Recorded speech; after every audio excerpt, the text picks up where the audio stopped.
sell out fast every year, so order now. Save 20% on our brand new My Crosses. They're designed in the likeness of the one I've worn every day for over 20 years. They come in men's and women's, and they're made right here in the USA.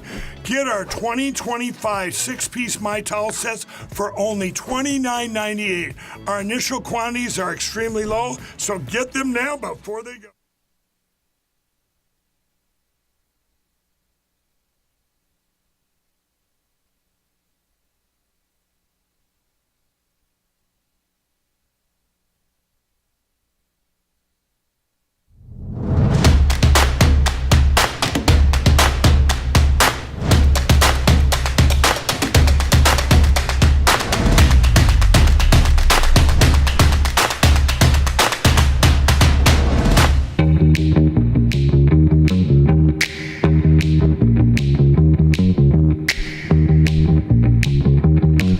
Live from Studio 6B on a Tuesday night, 8 p.m. on the East Coast. Glad you're in. Real America's Voice. Welcome on in, everybody. Slick Rick's here. He's going to be doing sports. Slickster, how are you? I'm doing good, Big D.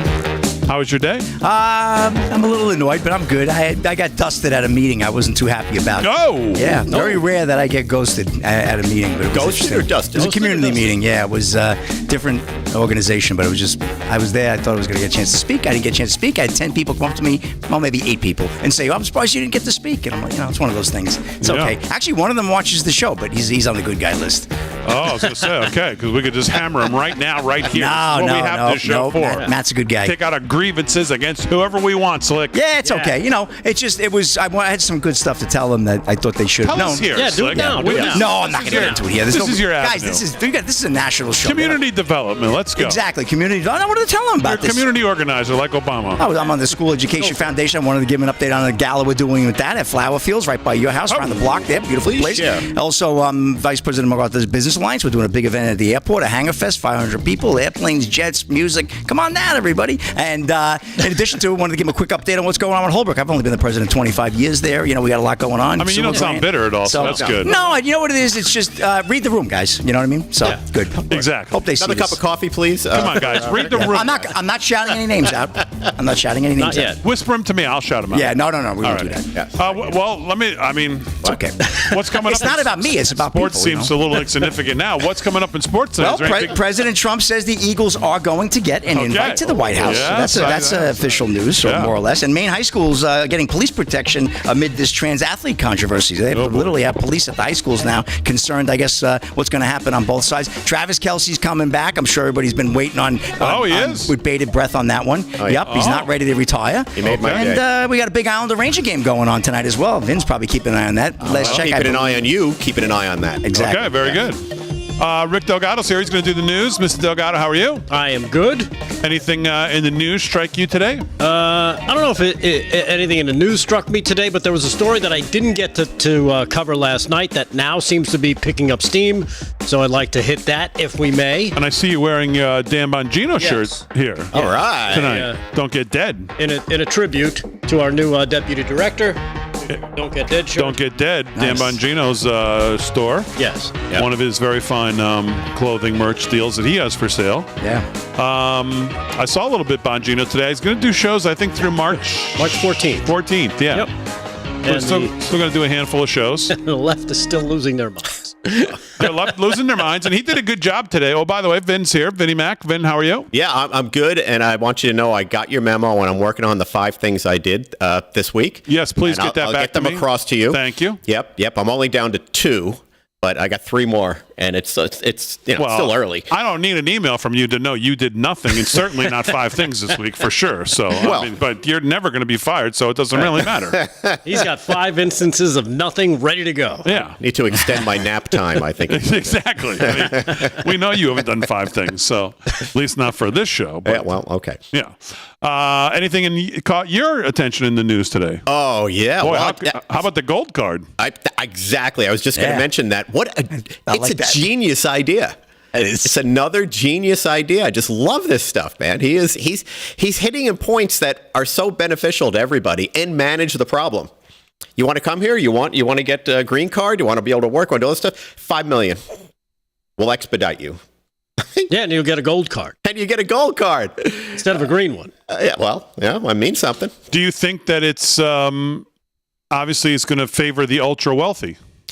It is, but okay. Yeah. Why not? We want their money here. I mean, obviously, yes. What I'm saying is, do you think that that's a good thing or a bad thing? I think it's a good thing. Why? We want their money here. Someone spends $5 million on one of these cards. What are they going to do while they're here? They're going to rent boats. They're going to go hotels. They're going to buy property. They're going to eat at restaurants, expensive restaurants. It's going to help everybody. They're not just going to be people, looking for, to start their life over again, I guess. And there's a place for those people. But $5 million for a gold card? Yeah, they're spending some bucks here. I love it. Personally, I think it's everything that like tax breaks do, something like this. Okay. All right, we'll talk a little bit more about it. We have clips of the president today. I mean, I streamed it, so I have it on our X when the president talked about this today. Broke the news today. It didn't even seem like he really was going to break the news today. I think he said they've been thinking about this for the last week or so. Howard Lutnick was in there today. RFK Jr. was in there today with the president as he signed a couple executive orders. Friend of the show, Will Scharf, who I love seeing there with the president, of course, was there. Great attorney. And the president said they weren't really set to roll this out. They weren't sure where they were, but he just rolled it out. Yeah. He just said, "Here's what we're going to do." It's kind of like what we've been getting since day one of 2.0 Trump. Is every day it's something new, and whether it's pre-planned or not, he throws it out there, sees what the response is, and I guess a lot of people like this idea. Yeah, they talk about these ideas. He has a little team. They brainstorm. They go through stuff like we would maybe if we had a little business together. Yeah, we're like, what do you think of that? It's a good idea. They vet it through. They look at it a little. In a couple of weeks, a decision's made, and here it is. Yeah, that's leadership. And sometimes it's done on purpose, where you shoot for the moon and hope that you at least get someplace close in between. Yeah. And you're happy because that's the win. Say you're going for the moon, but you only made it to the outer atmosphere. Okay, well, you didn't expect to get to the moon anyway. Right. And you were hoping just to leave Earth's orbit. Well, hey, you're halfway there. Yeah. That's a win. It's part of his whole strategy. Right, it seems like everything he does is transactional in that way. Right. The example of the Gaza. Is that we're going to come in and we're going to make it beautiful. We're going to take it over. We're going to run it. We're going to do it. Look at the waterfront property. Right. I mean, all that stuff. Yeah, and then all of a sudden, after a couple of days, all the surrounding nations are like, well, maybe we could have a hand in that. And that's exactly what he wanted. He wanted to spur them to move so he doesn't have to commit his. That's right. You want to hear the president talking about this today? Absolutely. Yeah, All right, here it is, the revelation of the gold card today from President Trump. We're going to be doing something else that's going to be very, very good. We're going to be selling a gold card. You have a green card. This is a gold card. We're going to be putting a price on that card of about $5 million, and that's going to give you green card privileges plus. It's going to be a route to citizenship, and wealthy people will be coming into our country by buying this card. They'll be wealthy, and they'll be successful, and they'll be spending a lot of money and paying a lot of taxes and employing a lot of people. And we think it's going to be extremely successful. Never been done before, anything like this, but it's something that we're going to be putting out over the next, would you say 2 weeks, Howard? Do you want to say a couple of words about it? Sure. President, are there Wait a any minute. requirements for that Hang on a gold second. card? Do you have to invest a certain amount of money in this country in order to qualify for that gold card? Yeah, exactly. So Go the ahead. EB-5 program was really, you lend some money, but it was full of nonsense, make-believe, and fraud, and it was a way to get a green card that was low priced. So the president said, rather than having this sort of ridiculous EB-5 program, we're going to end the EB-5 program. We're going to replace it with the Trump Gold Card, which is really a green card gold. So they'll be able to pay $5 million to the U.S. government. They'll have to go through vetting, of course. We're going to make sure they're wonderful, world-class global citizens. They can come to America. The president can give them a green card, and they can invest in America, and we can use that money to reduce our deficit. Why do we give out lotteries of green cards? Why do we give out EB-5 for green cards? The President of the United States understands that the right answer is, why don't we eliminate the deficit of the United States of America instead? The gold card, well, millions, but the gold card will bring in with it people that create jobs, very high-level people. I think companies will pay to get people in. For instance, you today graduate from the Wharton School of Finance or Harvard or Stanford or any college, and nobody knows if you can even go to work for a company. So Apple and all these companies that want to get people to be working for them will be able to buy a card, and for the people that are number one in their class at top schools, I see that as one of the things. But generally speaking, it'll be people with money and people that create jobs, and they won't have to pay any tax on income outside of the United States, which they're not paying right now. They're not citizens, but they'll have to pay if they create jobs in the United States. They'll pay full taxes like everybody else. So you're getting big taxpayers, big job producers, and we'll be able to sell maybe 1 million of these cards, maybe more than that. And if you add up the numbers, they're pretty good. As an example, 1 million cards would be worth $5 trillion. $5 trillion. Wow. And if you sell 10 million of the cards, that's a total of $50 trillion. Well, we have 35 trillion in debt. That'd be nice. So we'll see. But it could be great. Maybe it will be fantastic. We have it all worked out from the legal standpoint. It's totally legal to do. Hasn't been done before. It's been done in many different forms. We give them away. Why should we give them away? We shouldn't give them away. And I think it's something very exciting. I think it's potentially just something that we're all very excited about. We're going to be. There you go. That's amazing. It's exactly what we were talking about, and the points that he made. It's going to bring jobs. It's going to bring more commerce. It's going to bring more tax revenue, and it might actually pay down the debt a little bit, even if it pays down 1% of the debt. Any little movement to this. The other thing, I do a lot of international travel. I think you guys know this, between Africa and Europe and Asia and all kinds of stuff, and folks. There's a lot of wealthy people in this world, and they want their kids to come here, and they want to come here.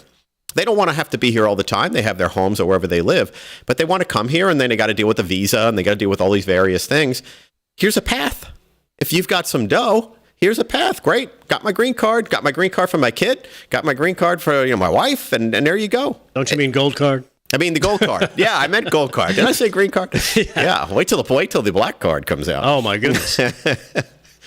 The only thing is, I think he's wrong when he says it hasn't been done before. This has been done before, but usually it's privately. You funnel money to somebody's pocket, and they run your stuff through and get you and your, it's family. Called a bribe. Yeah, exactly. It's called a bribe.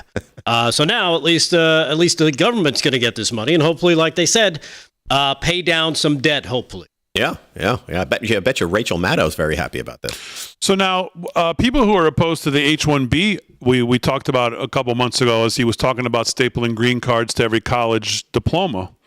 And of course, obviously right now, the Trump administration is fixated on immigration and deporting people. And of course, the numbers right now are maybe we can get 500-800 deportations a day. Do you juxtapose this, which looks like almost an expansion now of immigration, where a few months ago we were talking about we need to cut off for sure illegal immigration, but we still need to take a serious look at legal immigration, and because we have too much of that too, and now here we are expanding it in a way. Well, we're expanding it in a way with the type of people we probably want coming into this country too. I mean, we want educated, we want smart people going to contribute to our economy, and then we want people who got some money to spend it here. It's not a free for all, right? And $5 million is it's not some people can throw that away. I understand that, but I think a lot of people would take that as a serious investment. Is that dollars or lira? I'm not sure. Peso. All right, 13 past the hour, live from Studio 6B. Just getting started. More on the gold card. Yeah, we're back right after this. Did not know that.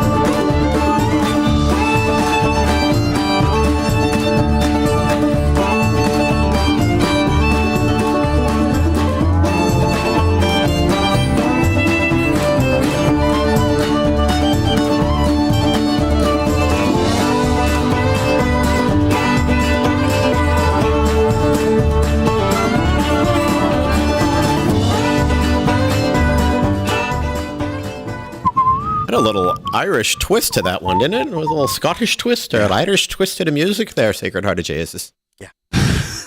What do you think? Chat. What's going on? YouTube, Rumble, X. Oh, okay, good. I think tonight we have that's great. Rumble comments 14, here in my feed for the first time, which is great. Ooh, I like that. X, I'm gonna Rumble, roll that Facebook, YouTube, wherever you are. Welcome on in. Yeah, no problem. Thank you.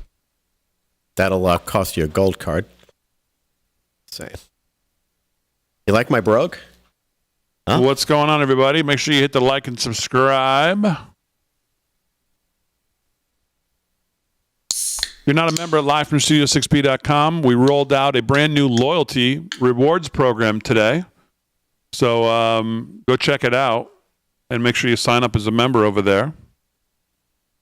Does it have anything to do with the gold card? No, but we may work a gold card into it. Dave Syverson on X, what's going on? Mr. AZ Mikey, what's going on?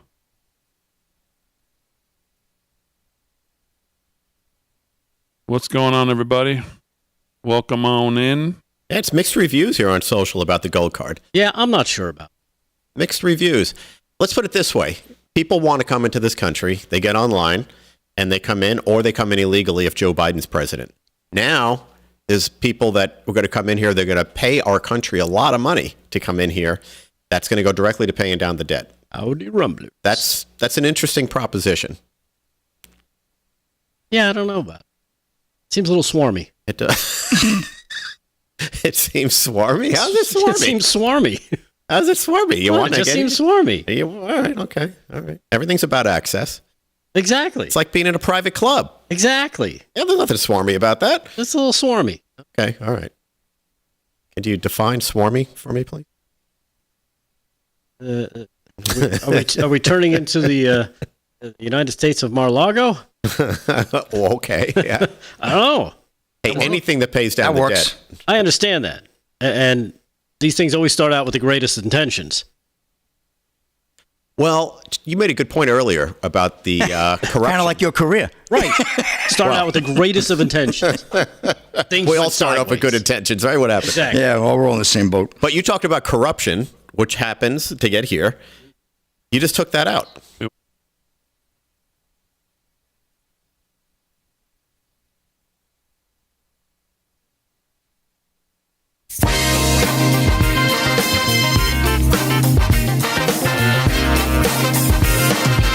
$17 past the hour, live from Studio 6B on a Tuesday night. Real America's Voice. Glad you're in. Slick's doing sports. Delgado's going to get to some news. Vinnie Mac's going to have some news as well. Aaron and Fran holding it down as always.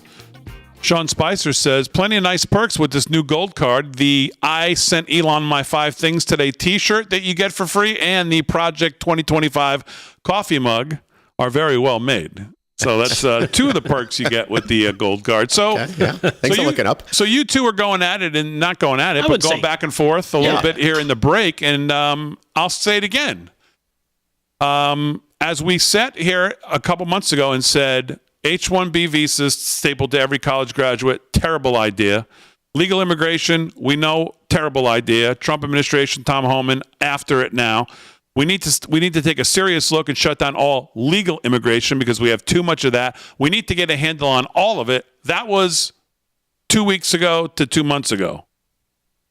Today, the gold card seemingly is now expanding. Yes, legal. Yes, expensive. Yes, possibly going towards good things. But it seems like, well, can you walk both sides of this fence? Delgado, you called it swarmy, was your, I think, your word. It sounds a little swarmy to me. Oh, come on. Just because, what does it sound like? You're selling access. And I thought we were trying to be above that. I thought we weren't trying to be Democrats, right? Democrats, it's all about, your exclusive access. Oh, you can be in our club. You can hang out with the Sheldon Whitehouses of the world and go to Martha's Vineyard and kick out all the immigrants that they try to send over. It just kind of sounds swarmy. Why do we need a gold card? Well, a lot of countries. Does it make that person extra special? Yes. Does it elevate him above other people who are trying to get here too? This isn't new. I'm actually involved in a project where we're doing something not too dissimilar to this. And this happens all over the world. There's what's it called? The Swarmy card? It's called Swarmy.com. 1-900-SWARMY. Call immediately. It's about buying a very expensive piece of real estate in a country that you can get residency for, so you can have tax breaks and so on. This is happening all over the world. Happens in Dubai, happens in St. Kitts, happens all over the Caribbean. It's happening in Africa. That's where I'm working on this. And the incentive is, come move here. You got to spend X amount of dollars on your place. That's the minimum. You get that, and you automatically have residency here, and you can plant your flag for 4 months, 5 months, 6 months, whatever that is, and get a tax break because we have zero, low taxes in those places. They're doing that. It's not an unusual thing. In this case, we're basically saying, look, we got to get immigration under control, but why not take in some people that are going to help the economy? How about bringing in people that actually help us be better, generate revenue? And there's a lot. Listen, we don't know enough. Right? There's just not enough information yet. So maybe we're jumping the gun a little. Maybe I'm jumping the gun a little. I just like the idea, the premise of the idea that it helps pay down the debt and it brings in people that are going to, move our economy forward, not backwards, again, not sideways, not dependent, all that. I'm all for that if that's actually what it does. Yeah, fair enough. We always see where these things start out with great intentions and they go sideways and all of a sudden it turns into another USAID. Where you're funding things that were never meant to be done. It's just because there are bad people, and unfortunately, bad people make their way into good systems or good programs, and they have a knack of screwing them up. So I just and thank you for correcting me. It's smarmy with an M, not. I'm going to have to check the spelling on that. So thank you. Yeah. But it just sounds kind of blech. It sounds icky to me. No, it's fair points. I mean, listen, my viewpoint is what I said, but I hear where you're coming from. I think anything that inspires more commerce in our economy and brings in cash into the Treasury, that's a pretty good thing, especially the levels we're talking about. And you know what? It's not $5. And there are some pretty bad people that have a lot of money. Yeah. So you want to send a couple guys to screw some things up, maybe some soft targets. I'm sure there are terrorist countries out there with a couple million to spare. Be like, oh, we'd like to have this guy to come in. Well, you know what it takes to get a green card. I mean, that's part of it. You have to go through a lot of background checks and security. So anyhow, we're not there yet. The idea's out. We'll see what happens. Yes. All right, 21 past the hour. Let's do some sports. Sports is brought to you by Mike Lindell. LFS6B is the promo code to use if you shop at MyPillow, which many of you love to do, and we appreciate it. It's a great way to support Mike, great way to support the show. Use our code LFS6B at checkout. Slickster, what's going on? All right, let's get to the scoreboard. Big D, couple of games going on. NCAA Men Division I basketball. We got number 2 Duke hosting Miami, up 57-34, 15 to go there in the second half. And we got Georgia right now leading number 3 Florida, 64-48, 14 to go there in the second. Boy, the Gators need a big comeback there down in Georgia. Marquette leads Providence 50-39, 13 to go there in the second half. And Oklahoma State and Iowa State pretty much just underway, 11 to go in the first, 18-12. Oklahoma State, the Cowboys leading right now. Tennessee at LSU, that's 9 p.m., as is Mississippi State and Alabama. A couple other games down the line too, but I'll get to those a little later. NHL action right now, the Bruins blanking the Maple Leafs 2-0 at the TD Garden, 10 to go there in the second. The Ducks lead the Sabres 2-0, 13 to go there in the second. Also in the second, the Canadiens blanking the Hurricanes 3-0 up in Montreal. Flyers over the Penguins 2-1, 8 to go there in the second. With 13 to go in the second, the Flames blanking the Capitals 2-0. Blue Jackets over the Stars 4-2 right now. Oilers lead the Lightning 1-1, end of one. End of one in Bailey Score Arena. Right now, the Rangers are up 3-1 over the New York Islanders. No surprise there. Kraken and Blues, no score. Thanks a lot. Yeah, and on and on. Busy schedule now. I guess the NHL's got to catch up after that long Nations 4 face-off there. NBA action right now. Celtics 71-62 over the Raptors. 8 to go there in the third. And the Cavs lead the Magic 45-24. 7 to go there in the second. And Eagles to receive White House invite after Super Bowl 59 win. Trump says there were rumors Eagles would not attend. We talked about this last night on the show. Ryan Mulrick of Fox News. Despite rumors that the Philadelphia Eagles would not attend the White House to celebrate their recent Super Bowl 59 victory, President Donald Trump announced Tuesday that he will extend the invite. And we have the cut 14. Aaron, if you could roll that. The Philadelphia Eagles won the Super Bowl. Are they being extended an invitation? They will be. We haven't yet, but we will be. I thought it was a great performance by them.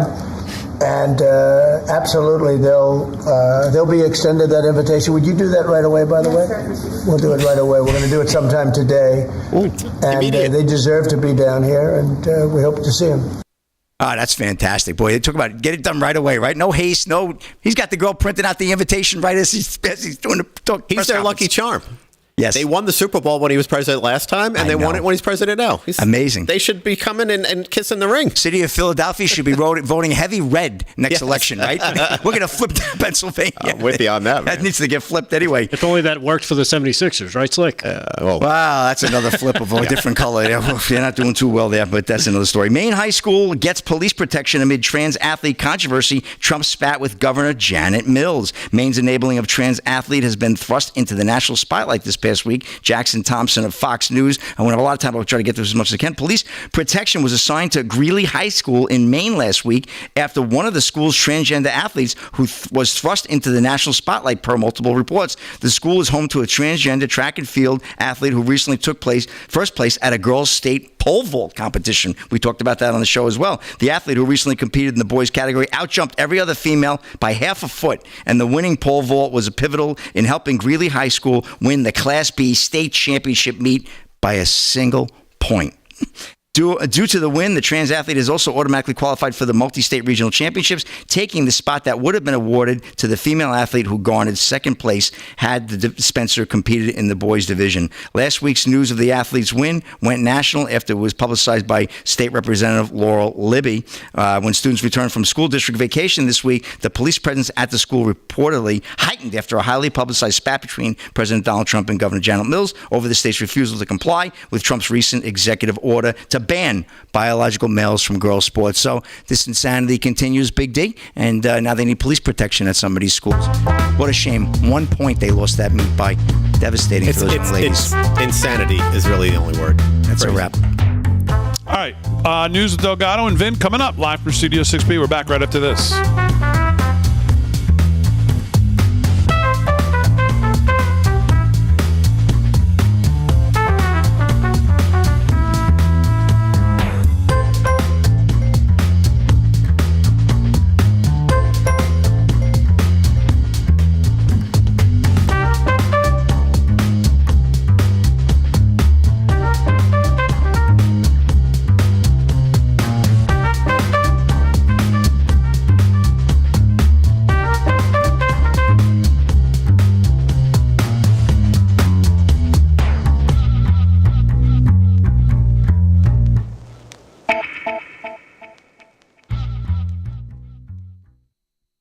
Live in the chat, we've got a $5 rant from the Rumble chat coming from DM Lacrosse for $2 saying, waiting for LFS6B to start broadcasting on Truth Social. The new Apple TV is awesome.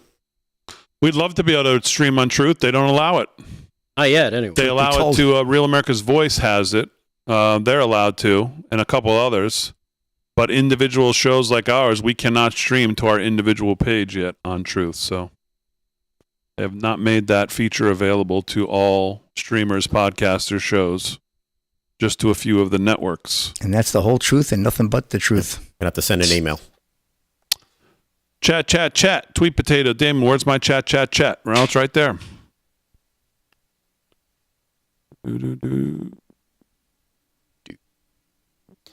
Philco, yes, Aaron is back tonight. Philco in the X chat. Philco. You're clear on the jib there, Aaron. I want to make sure there. Farmer Brooke, I did not see your video. I saw you come in for something. You were in some of them.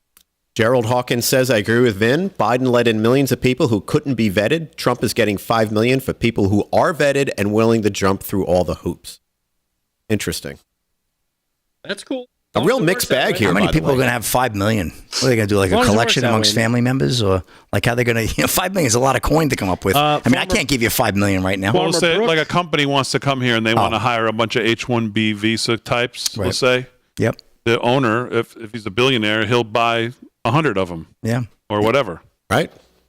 It's $500 million right there. $500 million. That pays for Damon. A lot of things. In the Twix chat, Farmer Brooks says, wink once if you watch my video. I just said to him, I just told him no. So you're not winking. He won't be winking at you for it. I just had something I'll in wink my at eye. you, but I'm just telling you, I didn't watch. I didn't see your video. No, but I will watch it after the show. Drag Black on the YouTube. He says, that live from Studio 6B. Can we use gold cards to get Rick and Slick to Vegas? Ooh, now we're talking right there. Yeah, they can use their Why gold not? card. From downtown. Yep. I want to get back to this winking thing. I didn't know we were allowed to wink on the show. We're allowed to wink? Damon would send us. Bowling show is on at 4 p.m. Damon would send us on with today. cardboard.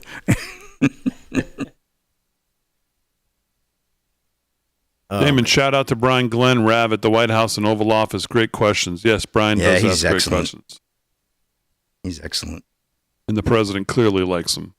Oh, you can see that immediately. Friend of the Great. show, Brian Glenn. Yeah.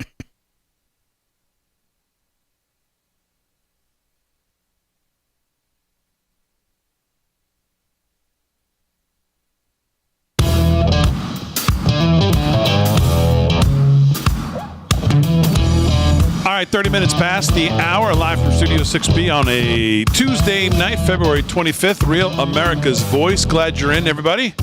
Make sure you follow us on all of our social media at LFS6B, pretty much everywhere. Instagram, YouTube, Facebook, Rumble, X, Getter, Truth, all at LFS6B. Actually, Instagram is LFS6B Show. But follow us on all our social media. We're there somewhere. You can find us pretty easy. Just search LFS6B. It'll probably come up. Follow us wherever you can as we try to grow the social medias. And head over to livefromstudio6b.com, by the way. Bunch of brand new stuff rolled out. We got some Vinnie Mac stuff that's going to be rolling out pretty soon as well.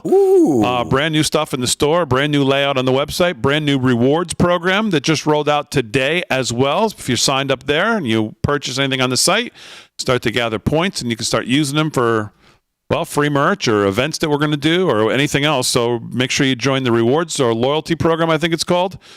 That's over at livefromstudio6b.com as well. So let's do some news here to kick off the bottom of the hour. And the news is brought to you by our friends at Freedom Force Nutrition, available also at livefromstudio6b.com on the health and wellness page. Rick Delgado's got it. What's going on, Delgado? All right. Well, some news coming out of the White House today is President Trump was signing executive orders, one of which had to do with making healthcare prices transparent today.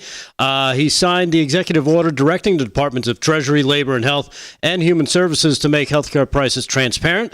The order directs the departments to rapidly implement and enforce the Trump healthcare price transparency regulations, which he claims were slowed by the Biden administration. The departments will ensure hospitals and insurers disclose their actual prices, not estimates, and take action to make prices comparable across hospitals and insurers, including prescription drug prices. So hopefully that's a good one for, of course, people that are going to be affected by all this, which is, most of America dealing, when you're dealing with the healthcare industry, it's always an issue with prices. And people get whacked with these high bills.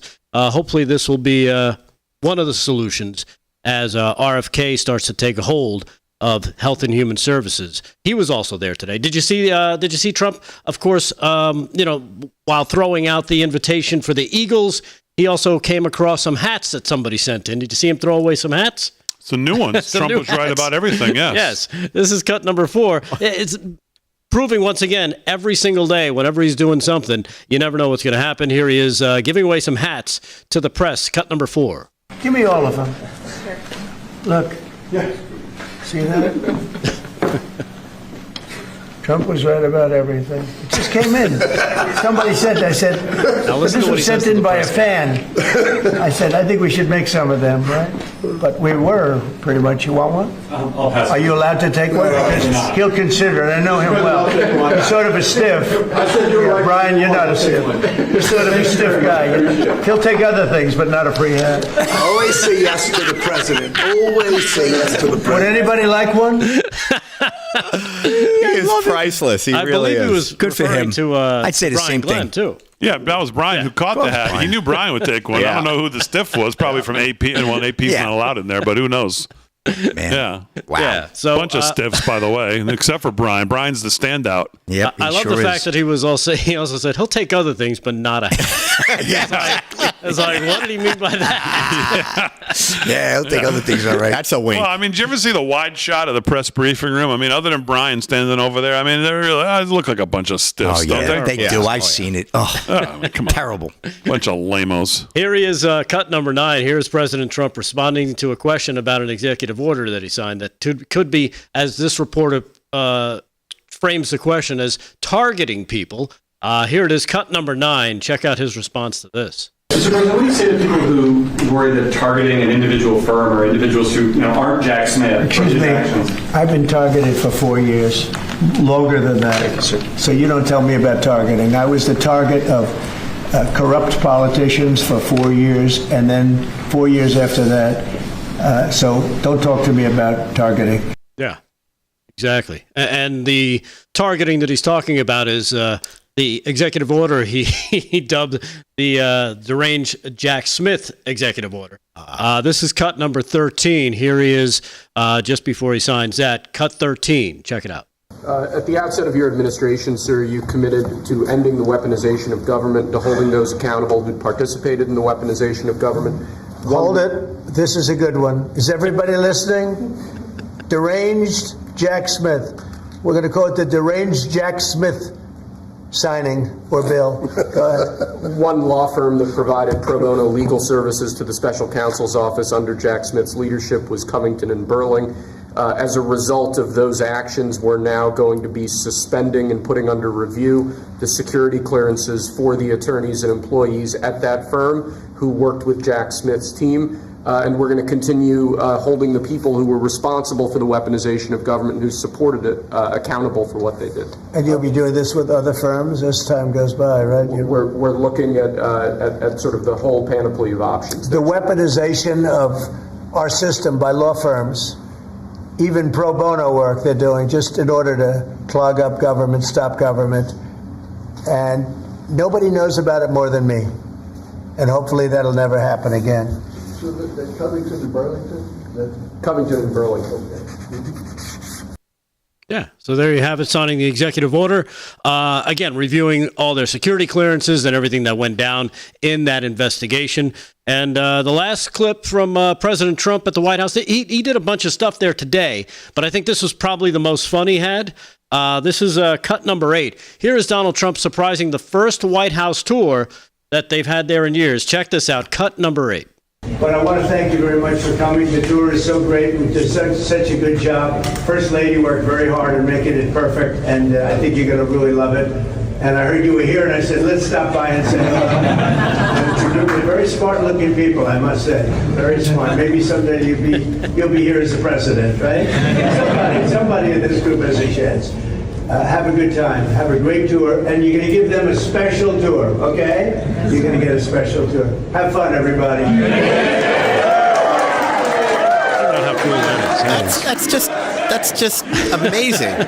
It's so positive, you know? Yep. The positivity coming out of this White House and just the vibe, the smiles, you know? The goodwill, you know, whatever it is you want to call it. He's having fun. Well, He's having fun. He's having a great time. He's having a great when time. you have somebody who can walk out there unannounced, rehearsed, and just go out there and talk, it helps. So, like, I think the last guy could have done that, even if he wanted to. What the hell was he going to do? Go out there and stare at him? Yeah. He would have been like that character on Carol Burnett show there, where Tim Conway did, Mrs. Hawkins. That's all he would do, like a total stiff. Yeah. Just a Tudball. Just Mumble to himself. What was he going to do? Right. So, yeah. Let the fun begin at the White House again with a guy who knows how to have fun. Even on that weaponization thing, you know, people were like, oh, are you going to weaponize, you know, all these things now and get back at these people? No, he's cleaning them out. He's not weaponizing them. He's bringing people to justice. That's what the left doesn't understand. They think he's taking advantage of these executive orders that he's putting through there. But these are the bad guys, okay? We're taking them out. Yeah. I think that's what a lot of the people on the left don't understand, because anything Trump, they're against. So anything these people did, whether it was slightly illegal or majorly illegal, they were fine with, because it's all a means to an end, right? What was all against Trump? It was all against Trump. Yeah. So anything goes. The ends justify the means. That's what they were after. That's what they wanted. They didn't get it. Now the boomerang is coming back, and they better duck. Yep. All right, we'll do some more news with Delgado, but let's. What else has been on your mind, Vinnie Mac, besides this? Now, before we get to that, by the way, the House did pass the budget resolution tonight, 217-213. Thomas Massey was the only Republican who voted no. Unfortunately, he's the only one. Because realistically, the numbers on this are not great. And when this thing goes to reconciliation, Tim Burchett had reservations on this. He caved, voted for it. Other Republicans had reservations for it. They caved, voted for it. And, of course, the laugher is going to be when it actually comes to reconciliation next month, when the rhinos decide not to vote for it because they think that it goes too far. I hope the president's willing to make the calls then, too, that he did tonight to pressure the guys who had concerns about adding $20 trillion or so. At least the speculation could be that it could be upwards of that to the debt over the next 10 years. I hope he makes the same calls. I have no doubt he will. Do you doubt that he would make those calls? Well, I don't know. I don't know. I'm not sure, but I just don't know how they can think that this is a good first step. When the media is saying this is a big win for Mike Johnson, I have big question marks about this resolution. So we'll go over some of the details of what's in it here in a second. But Vinnie Mac's here. What else has been on your mind, Vinnie? You know, if you recall, I think last week when I was on, we talked a little bit about Ukraine and Russia and Trump. And the last few days, and probably the last week, the left has had their hair on fire as usual. They're on fire with just about everything. But this whole Russia thing has been a particularly crazy issue, even for some Republicans, because Trump has been very outspoken and somewhat in support of Russia. And on the surface, to the layman, to the ones who might not have read The Art of the Deal, those who don't really understand how this guy operates, they may want to panic themselves. But it's all about Trump's first step. And if you read The Art of the Deal, which I read when it came out, by the way, one of the key things he talks about in that book is you have to be willing to walk away for real. No deal can be negotiated well if you're not willing to walk away. So what has Trump actually done here? Well, looks like Ukraine just agreed to make a deal with us on their minerals. Initially, Zelensky and Trump talked about this. They didn't get it right. They didn't get along. They didn't agree. And he basically said, okay, you're not going to agree? Fine, you go back where you're going. I'm going to go deal with Russia. And he put all of that pressure on Zelensky with all of even the UN vote, which seemed outrageous, frankly. But it was all strategic. He went and he just put a full-on onslaught on Zelensky in Ukraine. And what happened? He got what he wanted. And what he wanted is good for this country. We've given them huge amounts of money. The minerals on this earth right now, 50% of them, which basically makes everything that we're making, chips, all the military aircraft, drones, all these things, China controls 50% of that. The biggest mines are in Africa. But only 5% is in Ukraine. So Trump makes a deal, and we got ourselves in the game here. He makes a deal to get the minerals. Now you're going to see real movement between Russia and Ukraine for peace. Real movement. But he had to do this first. It's something the left doesn't understand about how this guy makes deals. He's a transactional guy. He sees things the way he sees them, but they're all about the end. And they're all about the path to the end. So he sets the table in a certain way. It seemed like it was the wrong way, but it wasn't. He got what he wanted. And now we're on the verge of some serious talks with Russia to have peace with Ukraine. And we have a piece of the mine, which is going to generate a lot of money for this country and a little security because we don't have to rely on China for all this stuff. To me, it's an amazing thing and a perfect way to kind of put icing on the cake of The Art of the Deal. He just showed us how to do it. All right, more news with Vin, sports with Slick coming up right after this, live from Studio 6B on a Tuesday.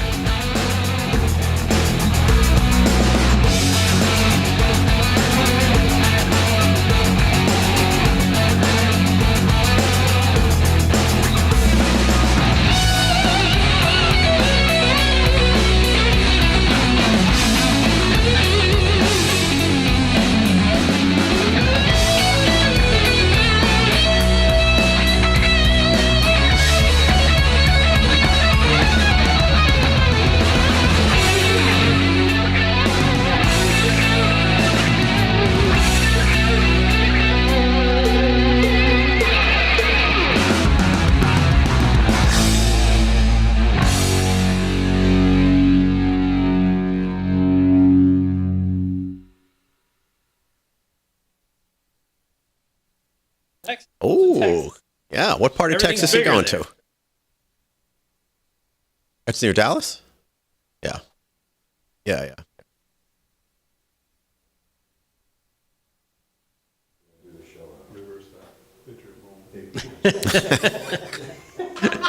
Can you say dyslexic? A little bit, yes. Glenn Story, what a name, Glenn. Well, that was a good road trip. Saturday, I get in at 9 o'clock, LaGuardia, Saturday night. Look, everybody, Harry on the highway. Harry on camera. On camera on the highway.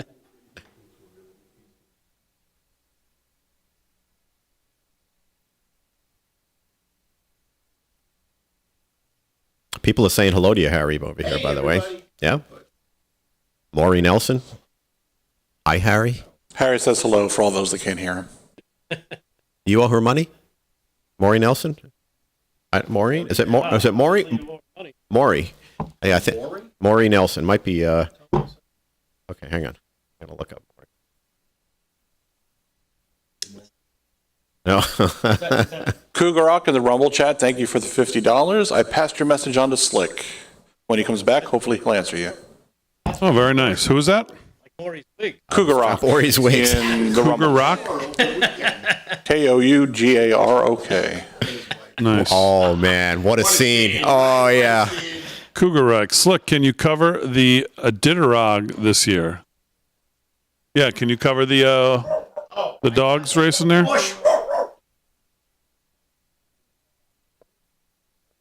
Did rodeo last night. Yeah, we did some I gave him a fired up rodeo. Oh, yeah. I'll stop at the Sphere, then I'll go there. We'll go. Come on, Harry. Going to Texas? Pack me. Let's go. I'll go down there. They got rodeo. Come on. Oh yeah. No, Texas barbecue. There's some people that'll fight some other cities, but man, Texas is good. Oh yeah. It's really good barbecue. It's just not like the barbecue sauce. And it's 70 degrees, Oh, yeah. 75, which is Great, perfect. I'm not great. gonna sweat like an animal. Yeah, we don't want you sweating like an. Yeah. They have steaks down there the size of alligators. Unbelievable. I remember being in Austin for a couple of years. I was there 2 years, I think, yeah, and it's it a was nice area. the summer was 100 days of 100 degrees. But the rest of the year, outstanding, outstanding.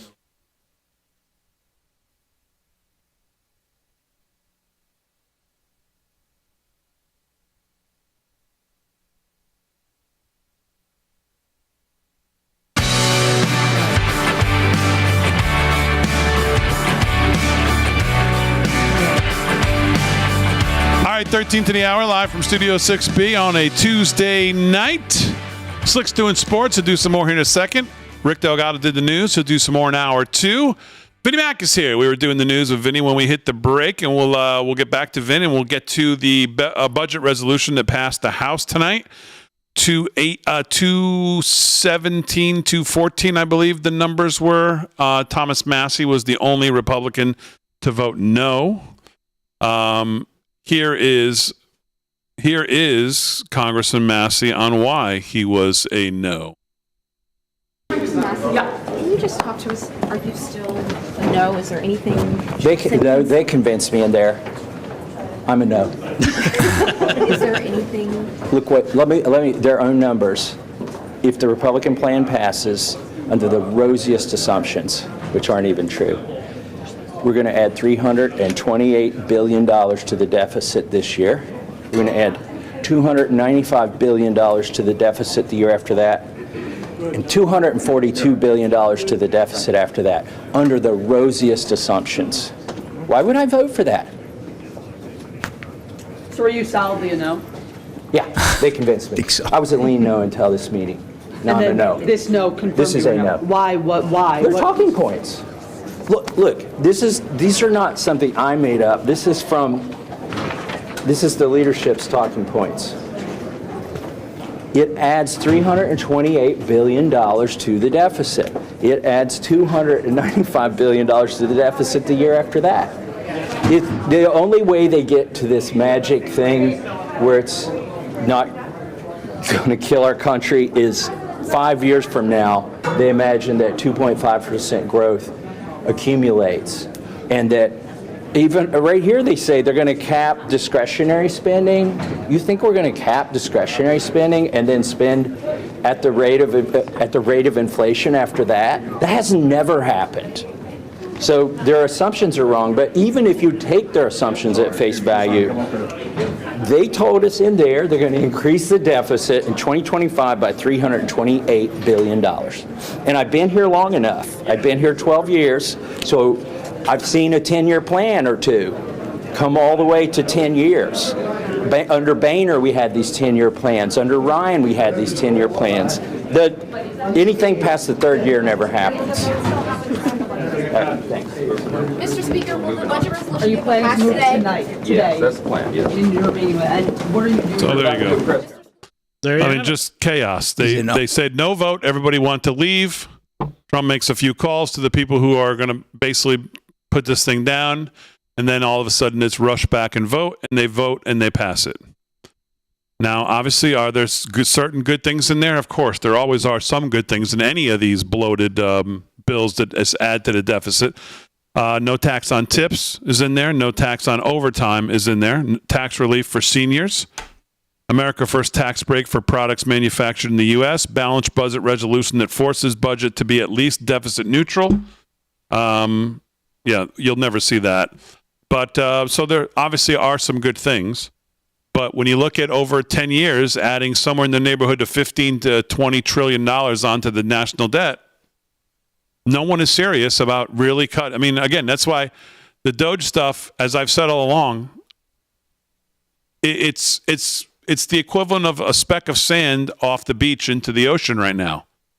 If we're not going to tackle real spending, which is entitlements, and discretionary spending, which he says this doesn't even, I mean, you don't think we're going to have any more what happened in North Carolina? We're not going to have any more what happened in California? We're not going to have any more things that, I mean, that's going to be, we need $100 billion here, $200 billion there, $500 billion here.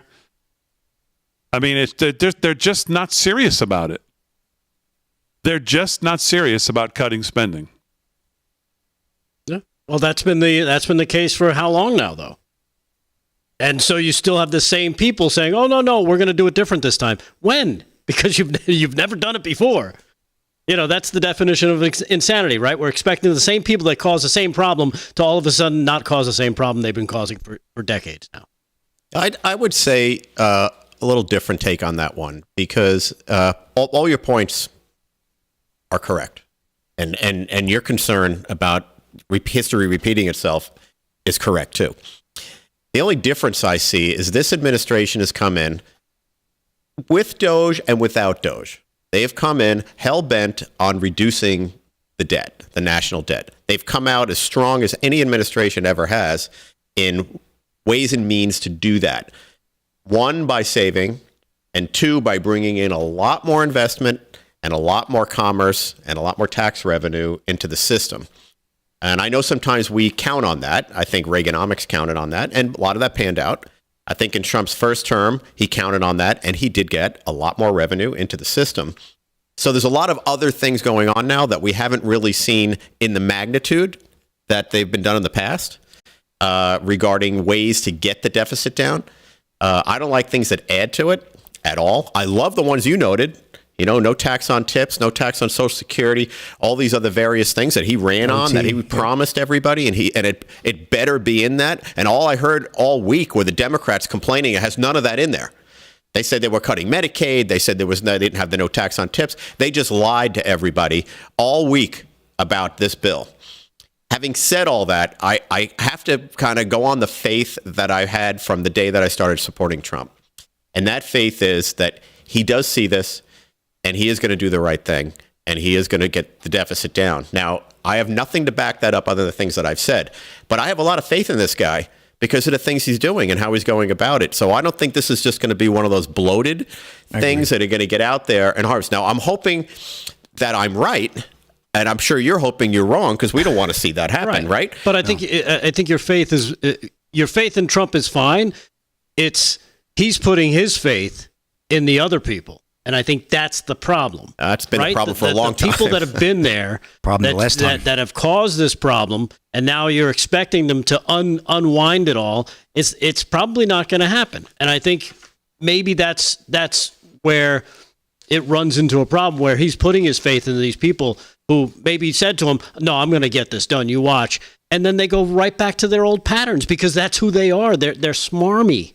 I said it right. This time. 2 days ago, Tim Burchett said on X, in 2019, federal spending was $4.5 trillion. Today, spending is $7 trillion. The budget proposal cuts about $150 to $200 billion. That is about 2%. I'm afraid the lack of serious cuts will eat up all of the savings by Doge and Elon Musk. We have a spending problem. Yeah. That was February 23rd, which my count is 2 days ago. Tonight, one phone call from President Trump. Tim Burchett voted for this tonight. And Massey just laid out the numbers. Does that still not sound like a spending problem? Still sounds like a spending. Yeah, it definitely is walking like a duck and talking like a duck and quacking like a duck, I guess. So, yeah, spending problem. A couple of things. I'm trying to take positives out of this. I'm trying to have the faith, yes, but Trump making a couple of phone calls and getting people to change their votes and getting all of these Republicans in the House in particular to go along with something, that's a good thing. Finally, we're united here. The spending thing's not a good thing. We have to manage that. I don't know what the answer is on that, and I don't like the fact that there's a lot more spending, but I do feel like there's going to be some better solutions here than there have been in the past. We can't survive with the deficit at the levels it is now, and it certainly can't survive with it going any higher. We just can't. So it's a matter of survival, frankly. I think Elon Musk said it quite well. Like, we cannot, as a country, survive with this level of debt. Right. An inability to pay it. So I just can't imagine people doing reckless things like this unless they have ways of managing that. That's the faith I'm having. I'm not sure I agree with you on the it's a good thing to be able to make a phone call, because it never seems like we get the votes that we actually want when that happens. The votes we actually want, those phone calls don't happen. All right, hour 2 coming up live from Studio 6B. Right after this, we're back.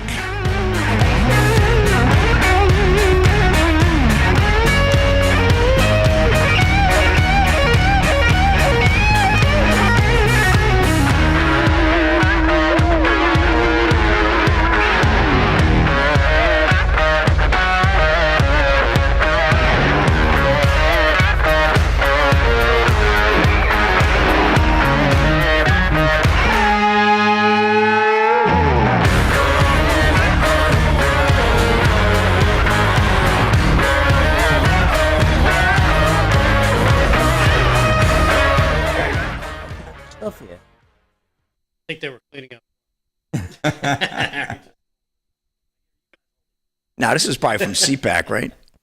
They probably want to ship it back. They shipped it back with Harry. War room. Got plenty of room. War room posse. Nice mug. Yeah. Big mug. Beautiful mug we got. I think Harry. Yeah, Harry brought in a bunch, except for the ones that broke on the way here. No, a couple broke, huh? Yeah, a couple didn't survive the trip. Oh, okay. Did he do a Jon Stewart on him? Oh, I saw that, but no. That was we amazing. had Child of the King gave a nice. He really hurt himself, by the way. Now, come on. YouTube, Child of the King, $50. Listening but remote. Miss you all. Blessings.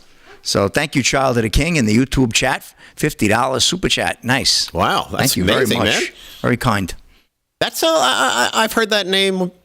Child of the King, yes. Child of the King many times. Yes. Damon's spoken to her, you know. Yeah? Yeah. Tell me about her. You got to talk to Big D. I didn't speak to her. He did. Oh, okay. But yeah, I don't know that much about her, but Damon knows. He spoke to her. All right, we'll have to ask Damon when he comes back from his She has a great break. accent, Big D said. Very well spoken. Oh, she's been on the morning show. Yeah? What kind of accent? Southern accent? No, I think, what kind of accent, Big D? He's not listening. You don't know? I think English, like British or something. Ah.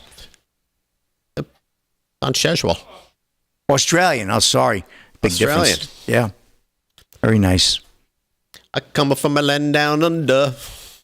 I keep forgetting about that morning show. I don't even get alerts or not. I thought I was getting alerts. I signed up for it. Oh, yeah? Yeah. Every morning. I jumped on it a while ago, but I haven't been on in a while. Every day. Well, I'm usually working. I'm running around.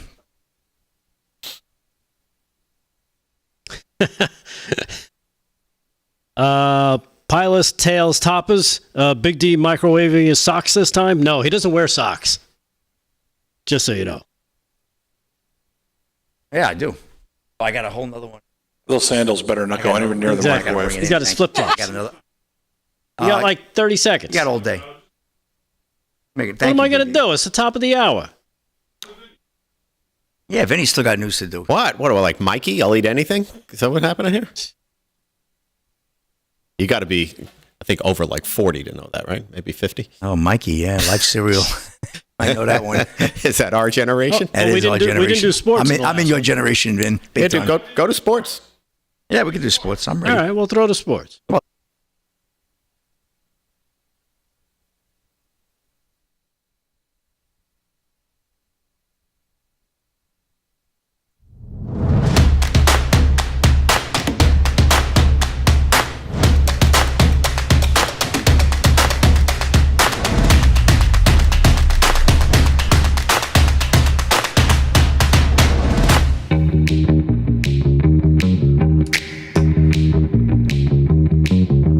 All right, live from Studio 6B, Real America's Voice on a Tuesday night. Vinny Mac is here. He's got some more thoughts and news and stuff. I've got some news coming up. Damon is warming his feet, and Slick Rick has got sports. We didn't get to sports in the last segment, so we'll kick off the top of hour number 2. We'll do some sports with Slick Rick right here. Sports brought to you by Mike Lindell's MyPillow. Go to mypillow.com. Use our code LFS6B at checkout. Save yourself some great stuff on some great money on some great stuff from Mike Lindell and the people at MyPillow. Slick Rick, what do you got? Well, I got to say, Big D made me a nice coffee during the break. That's why he's coming in now. He made his coffee. It's the kind of guy he is. So there you go. He says, what do you want in your coffee, Splendor or Sphere? I said, I'll take the Sphere. So we got the Splendor. Yeah. Best I got right now. Yeah. All right. Thank you, Rick. Well, here we go. Chiefs GM says Travis Kelce is fired up to play, denies retirement rumors. This is Warner Todd Houston of Breitbart. Kansas City Chiefs general manager Brett Veach is swatting down rumors that the team's star tight end, Travis Kelce, is getting ready to announce his retirement. Rumors abound that Kelce is going to hang up his spikes during this offseason, but Veach says to the contrary, that Kelce is ready to go for the coming NFL season. Now, you're dating a superstar, pop star, right, worth gazillion dollars. I don't know, maybe getting knocked around on the field isn't such a big thing anymore, whatever. But Kelce is set to receive an $11.5 million roster bonus. That's one show for her on March 15th. So he has a lot of incentive to stick it out for at least one more season. We left it as it is. He'd be back. We're excited to get him back and get him going, Veach said, according to Front Office Sports. Still ahead, Andy Reid pointed out that the actual decision resides with Kelce. That's up to Travis, Reid told the media. I told him to get out of town and relax. That's kind of my motto for these guys. They played a lot of games for a consistent amount of seasons. At the end of the thing, you're exhausted yourself mentally and physically. Step back and take care of that and then talk. For right now, I think that's what he's doing. Still, Kelce seemed to lose a step last season. His 823 yards receiving was the lowest in his career outside his rookie year, CBS Sports reports. His mere 3 touchdowns were also a low. That was a low one for him. So we'll see if Travis Kelce's going to come back, Zach Martin, a great Dallas Cowboy, he hung him up last week, Big D, and he had 11 season. He had 9 Pro Bowls. He only had 7 holding calls. Not bad, huh? So good stuff there on that. And just one more quick story, if I may, and that would be NHL star Matthew Tkachuk reflects on Four Nations Final. We're so lucky to be from this country. The Four Nations Final was the second most watched hockey game in the past decade. Paulina Dadaj of Fox News, all our hearts were broken last Thursday. We had a watch party here on the show. We had a good time. No food. We had a good time, though. Florida Panthers star Matthew Tkachuk is a Stanley Cup champion, but it's not even close to being a most memorable moment in his hockey career. The NHL veteran appeared appeared on the Tonight Show with Jimmy Fallon on Monday to discuss the four nations face-off, which ended in heartbreak for the Americans following a 3-2 overtime loss to Canada. Kachuk reflected on the tournament, which he had previously called the biggest game he's ever played in. The last 2 weeks representing my country was something I'll never forget. And this guy's a big NHL star. Yep. And the second season with the Panthers, they won the Cup last year, helped the Panthers to the Stanley Cup Finals for the second straight year when they defeated the Edmonton Oilers in 7 games to become the 2024 Stanley Cup champion, a first for Kachuk. Even so, Kachuk was adamant that playing for the U.S. in the four nations face-off was still the biggest game of his career. It really was such a big tournament and such a huge stage and something I'll never forget, he told Fallon. The thing that I'm most proud of was that the team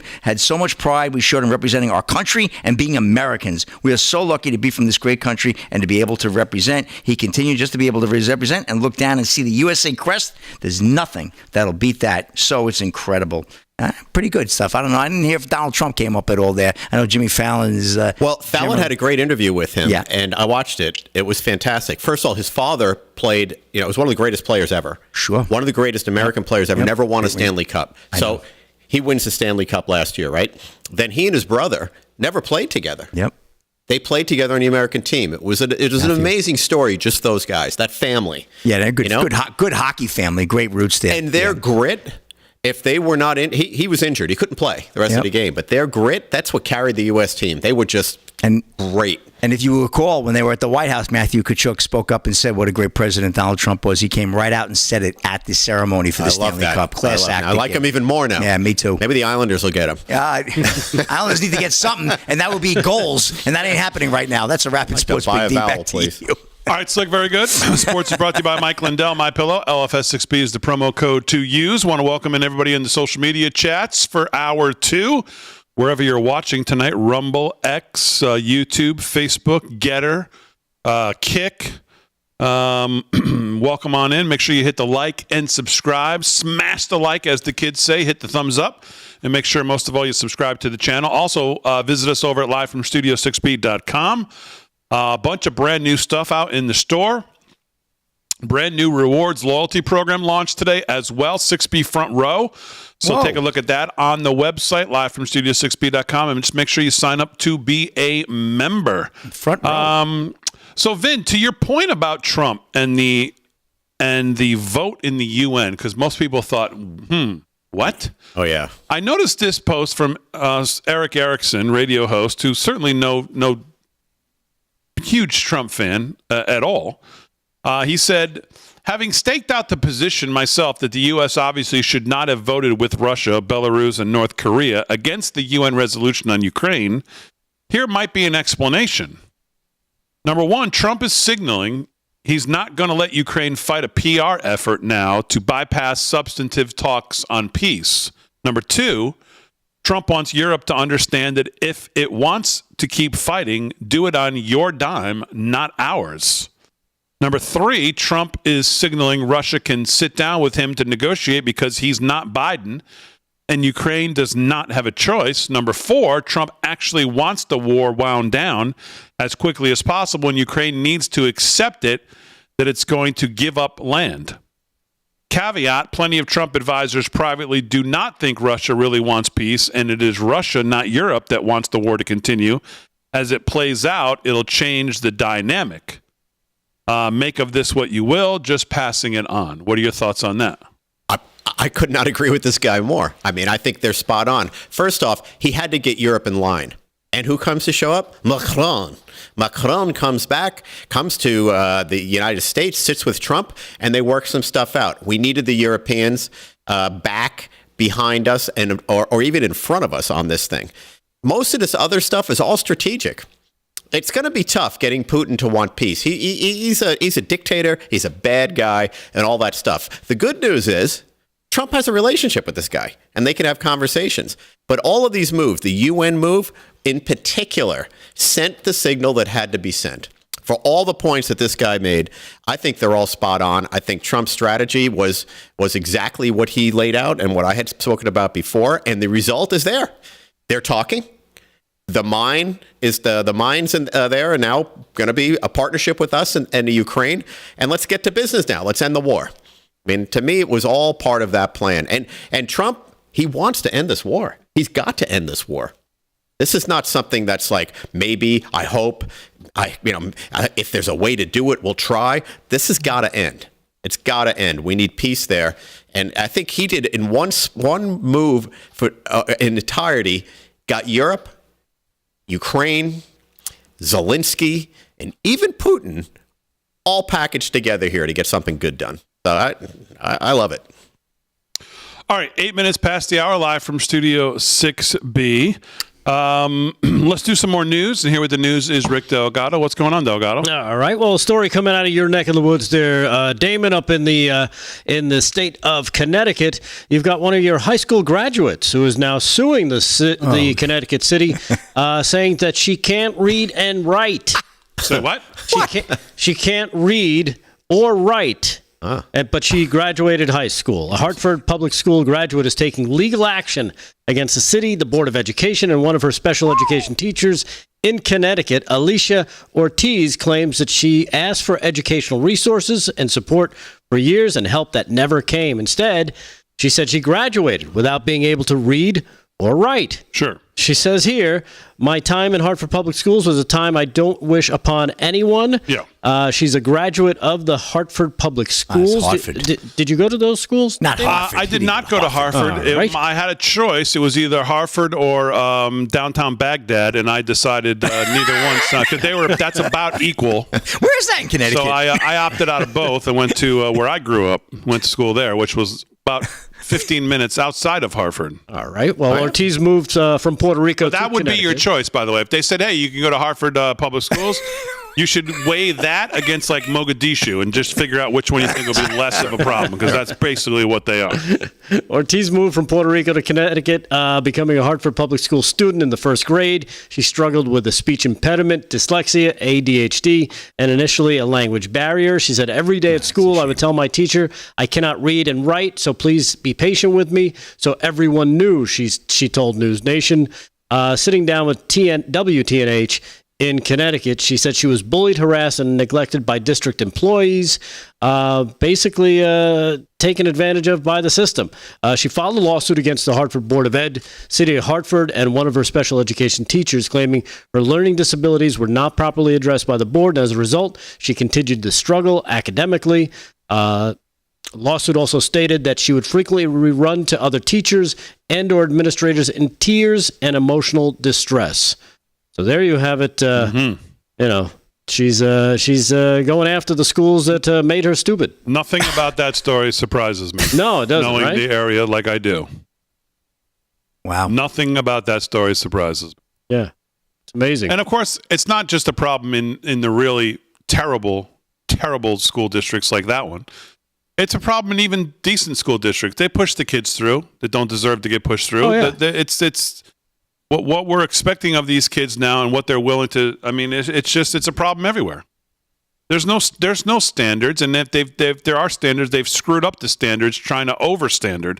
Like in New York, some of us the way they teach these kids things that we learned as kids, it just makes you shake your head. Yeah. Common Core, all that. Remember all that nonsense we went through? God. Yep. And then, of course, you've got, the other side of that coin. Some of the parents who don't want to acknowledge, oh, you do have a bad kid, or your kid's not doing the work, and they don't want to hear that their kid is not doing it. And that's no different than when I was a teacher. That was still the same then. Right, but you have now. It's almost like the teachers are now afraid. It used to be. I don't think the teachers used to be as afraid of parents back then. Oh, you know what I mean? The inmates are running the asylum, right? Completely. So a lot of times, some of these parents are lunatics. They're crazy, and the teachers, let's face it, they don't want to be ambushed by some of these. It's just an upside down parents. system. It seems like our education system. Yeah. Damon, you worked in it. Sure. You lived in it. I did 14 years. What? I mean, I've had. I used to call parents and say, "Mrs. Smith, your daughter is not doing well," and she'd go, "Well, what the F do you want from me?" And I'd say, "Well, okay, I think I got where the problem is." There we go. Happy holidays. Right. Yeah. Just want to extend my thoughts. Yeah. I got two words for you, and they're not happy. What do you want from me? He's an effing loser. Oh, wow. That's right. Wow. Okay. What instrument did he play? I heard that many a time on the phone. Many a time. Honey, pass the tequila. Thank you. Girls would come into school, and I'm thinking, how do you get out of the house dressed like that? And then the mom would come to back to school night, and I go, yeah, that's how. That is so true. All right, we're back right after this.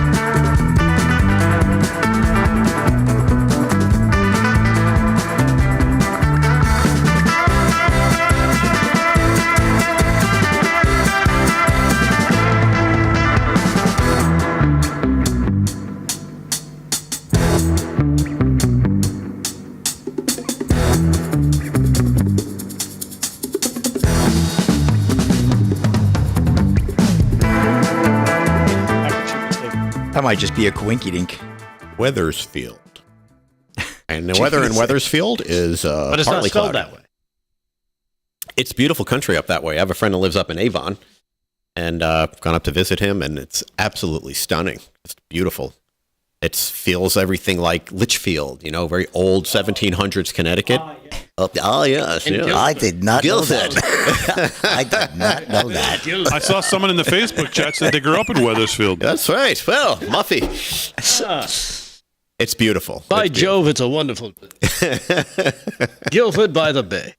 Guildford. Buffy Jordan. Damon's got a piping up tonight. Manny's being a bummer. Oh, Damon Downer. Oh, yeah. How is that exactly? Well, What the heck? What are they saying about Damon? You're not bringing any... Pat Murray grew up in Weathersfield, too? Oh, wow. Okay. We have 2 Weathersfield people in the chat tonight. it's tropical depression, Damon. Are you as depressed about Chris Murphy as I am? That's the Weathersfield, all right. Are you as embarrassed as I am? Oh, my God.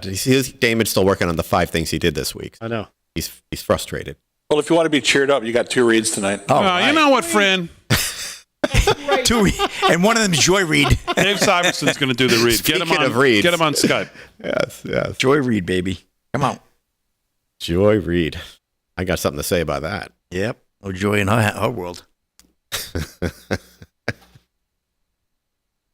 Wonder what'll happen with her. Nothing. But there does seem to be like a complete overhaul is needed for our entire education system. Oh, God, yeah. State by state, city by city. A complete overhaul. I know when my daughter was going to school, I mean, if a parent went in and told the teacher what she wanted, they would get it.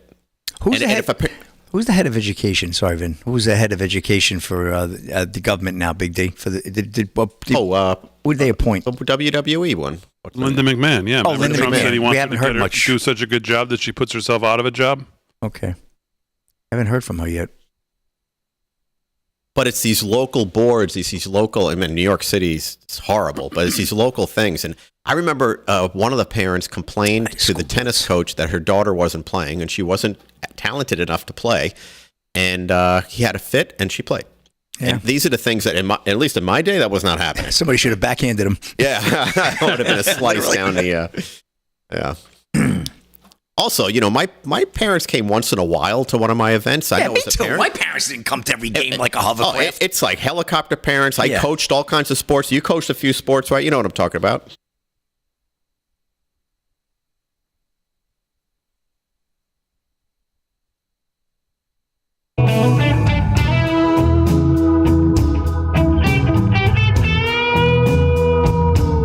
Well, let me talk to you about our friends at AMAC. Are you looking for a voice that truly represents your values? AMAC might be it. The Association of Mature American Citizens was created to champion the needs of Americans who believe in faith, family, and freedom. With over 2 million members, their mission is simple but powerful: to protect the interests of all freedom-loving Americans, safeguarding Social Security and Medicare, and advocating for common sense policies.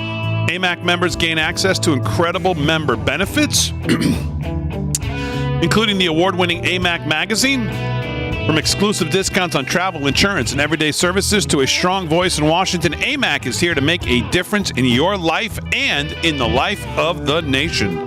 Joining AMAC isn't just about benefits, though. Regardless of your age, it's about belonging to a community that stands for timeless American values. In honor of President Trump's first 100 days in office, AMAC is offering an incredible deal.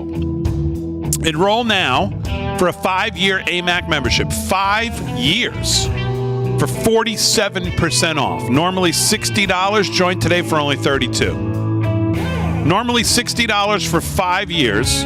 Join today for only $32. Visit amac.us/Studio6B. I mean, if you don't have this membership, just go there right now. amac.us/Studio6B and take advantage of the special offer. amac.us/Studio6B. Join AMAC and become a member of a movement that stands for you, your family, and your future. And do it for a ridiculous price of $32 for 5 years. All right, let me talk to you about Patriot Mobile. While we may have won the election, the fight to restore our great nation is only beginning. Now is the time to take a stand. Patriot Mobile, of course, is leading the charge as America's only Christian conservative wireless provider. Patriot Mobile offers a way to vote with your wallet without compromising on quality or convenience. Patriot Mobile isn't just about providing exceptional cell phone service. It's a call to action to defend your rights and freedoms. With Patriot Mobile, you'll get outstanding nationwide coverage because they operate on all 3 major networks. If you have cell phone service today, you can get cell phone service with Patriot Mobile. Plus, you get a coverage guarantee. But the difference is every dollar you spend with Patriot Mobile supports the First and Second Amendments, the sanctity of life, and our veterans and first responders. Switching is easy. Keep your number, keep your phone, or upgrade. Their 100% U.S.-based customer service support team will help you find the perfect plan. Go right now, patriotmobile.com/RAV, patriotmobile.com/RAV, or call 972-PATRIOT. That's 972-PATRIOT. Get a free month of service with promo code RAV. Switch to Patriot Mobile today. Visit patriotmobile.com/RAV or call 972-PATRIOT. All right, 20 minutes past the hour, live from Studio 6B. We just did sports, right? We just did sports, yeah. All right, so let's do some news, and here with that is Rick Delgado. What's going on, Delgado? All right. Well, I know we announced this yesterday. Big news: the taking of the deputy director position of the FBI by Dan Bongino. Well, it sparked reactions, expressed shock and dismay across the FBI former and current officials, according to NBC News, when President Donald Trump selected Dan Bongino to be the deputy director of the FBI. On his podcast, of course, the former Secret Service agent who once called the FBI irredeemably corrupt thanked the president for the appointment. We played clips of his show yesterday, but even as he did so, he repeated the baseless charge, blah, blah, blah, that the Justice Department was weaponized. Of course, now he gets in there. And, of course, the left-wing news, the mainstream media is reacting all with bated breath. Oh my God, they're clutching their pearls. They're screaming at the sky. They're getting all these former FBI agents, career agents, all talking about how this is terrible. It can't be happening. We can't believe it.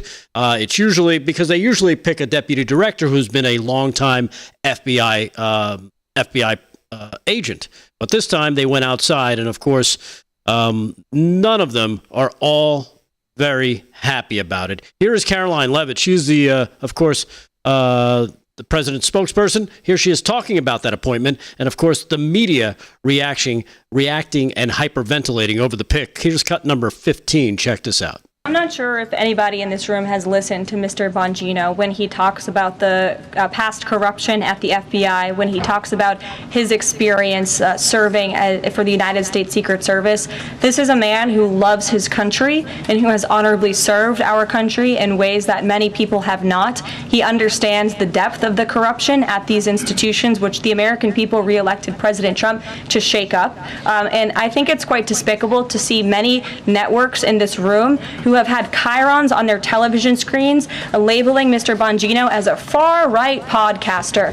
He is not. He is a former law enforcement agent. He is a former Secret Service agent who put his life on the line to protect this country, and that is why the President of the United States has entrusted him for this important role. He's also an outsider to this Washington swamp, and we often see that when outsiders are appointed to such coveted positions, a lot of people in this city get very, very nervous, and they should be, because Dan Bongino and Kash Patel and Attorney General Bondi are focused on rooting out the corruption at these agencies and ending the weaponization of government once and for all. Yeah. So how good is she? Oh, man. She nails it. How refreshing. And again, she makes a great point that, you bring people from the outside, it makes all the insiders very, very nervous because they know that they can't be controlled. He's been outside for well over 10 years now. Yep. But let's face it, he's been kind of clued in as to everything that's been going on. And maybe this is why here's an example of why maybe they're a little nervous. I don't know if you saw this story. James Comey is starting to make his way to the headlines again. Here's a little history with James Comey. You remember this last year, just before Joe Biden dropped out, here was James Comey begging people to vote for Joe Biden. This is cut number 5. Check this out. Are you concerned that it may get a test unlike any other if Donald Trump is reelected? I mean, when you think about a second Trump administration, what do you think the implications would be for the FBI? Oh, serious, for the Justice Department and the FBI, because Trump is coming for those institutions. He knows their power, and I think he has regrets that he didn't work hard enough to corrupt them last time. So he's coming for them, and that's a danger for all Americans. He's going to put people in positions in those organizations. He didn't have all-stars the last time. He'll have the bottom of the barrel this time, but people who will want to do his will, and that should worry every American. This election matters. Because of a reason like that, people have to participate. You cannot sit on the sideline. I don't care how you feel about Joe Biden, you must vote for him because the consequences on the other side are too severe. Yes, it doesn't matter. It doesn't matter how you feel about the walking corpse. You have to vote for him because I don't want to be investigated. That's what James Comey is saying. Whoops, sorry. FBI is now breaking news. Looking into James Comey off the books honeypot operation. Ooh. Oh, yes. Oh, yeah. This is breaking news. New leadership as the FBI is starting an investigation into the origins of the agency's plan a decade ago to infiltrate the campaign of then candidate Donald Trump using 2 female undercover honeypot agents. The off the books investigation launched in 2015 by former FBI director James Comey was revealed by an agency whistleblower in a protected disclosure to the House Judiciary Committee last October. In the intelligence community, a honeypot commonly refers to undercover operatives, usually a woman, who feign sexual or romantic interest to obtain information. They had 2 of them embedded into the Trump campaign. According to the whistleblower, the investigation differed from Crossfire Hurricane because it looked into never proved allegations of the campaign. The whistleblower said that the early off-the-books probe was a criminal investigation targeting Mr. Trump and his staff. They weren't looking for a crime, but they were looking at anything that they could find on Mr. Trump. The whistleblower agent personally knew Mr. Comey ordered the FBI investigation into Trump and that Comey personally directed it according to the disclosure. So that could be why James Comey is now going to be in the crosshairs, so to speak. I love it. So do I. Looking for a crime? Yeah, that was the whole Justice Department and FBI for all the years Trump was president prior. All right, 26 past the hour, live from Studio 6B on a Tuesday night.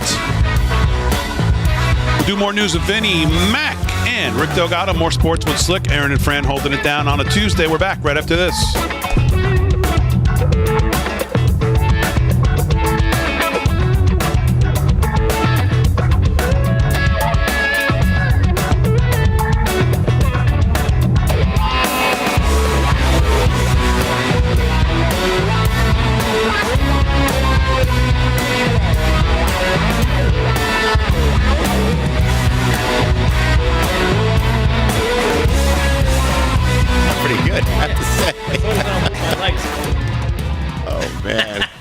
TikToking. I love that Caroline Levitt, man. I just think she is just amazing. By the way, Caroline, if you're watching, Caroline, you watching? My name's Vinny. I'm a Capricorn. I like thunderstorms. Vin, behave. She's what? and married with a kid? And she's 40 years younger than you. Oh, my God. Wow. Not that old. I mean, 40 years. Poor guy. I can still throw my hat around in the ring, you know. Yeah, but your head will be in it. I got my No, AMAC. His AMAC hat, Big D. He's not an AARP guy. AMAC hat. Yeah, I'm feeling good. Take Geritol every morning. Vinny Mac from AMAC. Yeah, I should be doing sponsorship ads here for AMAC. That's right. For God's sakes. I'm perfect for that. No, I'm just kidding. She is amazing. And the way she just levels the playing field, like what you just talked about, with Dan and what that clip you just ran, amazing. She is just great. And we need her. I mean, someone's got to straighten All right, relax. up this We crap. know you like her. We get it. But we do need her. Like, she's playing a huge role in this I get administration. it. You're good. Are you with me on this? I'm good. How do you feel about it? I'm good. You sure? Yeah. Okay. Ben doesn't need a blue pill either, I guess. Well, let's all relax here. Viva! Let's all calm down. Viva! A little blue pill. I don't know what that is. Tim Burchett put out a video about his vote tonight. Maybe we'll take a look at that and see why he caved. I mean, why he voted yes. He usually does explain it. Remember when Comey brought that letter to the Times, or went right? Yeah, he gave it to his friend. Gave it to his friend. Yeah, low life. You could just tell by looking at him too. Some people you can just tell by looking at him. He's smarmy. You're gonna. I think you're gonna get an I think A+. I think I learned how to pronounce that word now. Thank you. You did. You worked it out. I got it. You worked it out. Smarmy. Very impressive. But he is all that and more. Yeah. He's like a what are those things called? Kumquats? What are those? Is that a good word? Carol says I'm blushing. I am blushing. I do have a little crush on Caroline. Okay? Just a little one. Even though she's not available.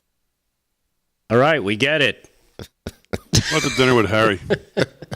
Hey, one night out with Harry, she might, be single again. Who knows? Hey, still got that husband and kid. Hey, Harry's got the magic still touch. wedded to that guy?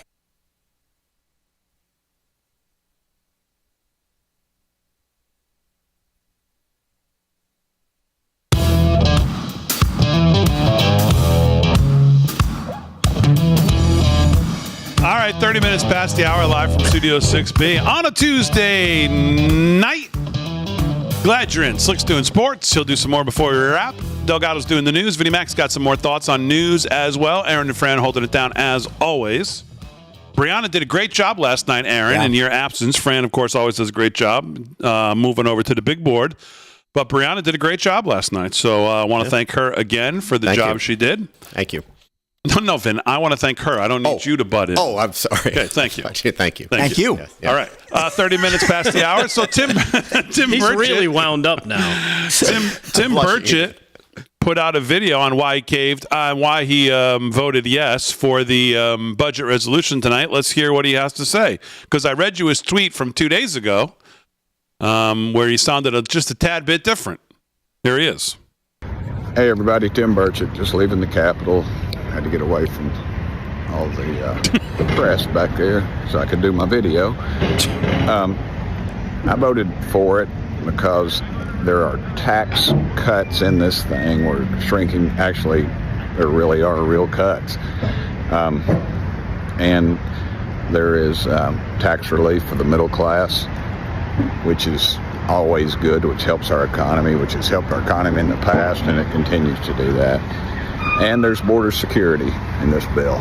So, look, it's not everything you want, but I'm a believer if you're not at the table, you're on the menu. And dadgummit, the American taxpayer's been on the menu a whole lot. So, hopefully we'll move ahead. The Senate version actually spends more. Actually, there are not actual cuts in it. And I don't worry about it. So we'll see what happens. And I had a great conversation with the president today. He was very friendly and sure he did. Answered all my questions and shares my concerns about the growth of government and how we need to make some cuts. So it's going to take a little while. We say in Nashville, go a little slower, might get there a little faster. So wasn't pretty, but we I think started in the right direction tonight. I'm not real easy about all of it, just because it's just so massive. And I would have liked to have. Well, y'all know me. I'd like to cut this thing to the quick, but the reality is that's not going to pass. I'm not going to cut this thing to the quick, baby. Come on. Yeah. I like to cut it all together. Thank y'all for sending me here. Yeah, okay. If I didn't know everybody, better, Tim. I would think that Tim is about to walk into the first intersection he can find with a bus coming about 40 miles an hour, because that sounds like a hostage video, just a walking version. He does. I mean, that video. Dead man walking. That video.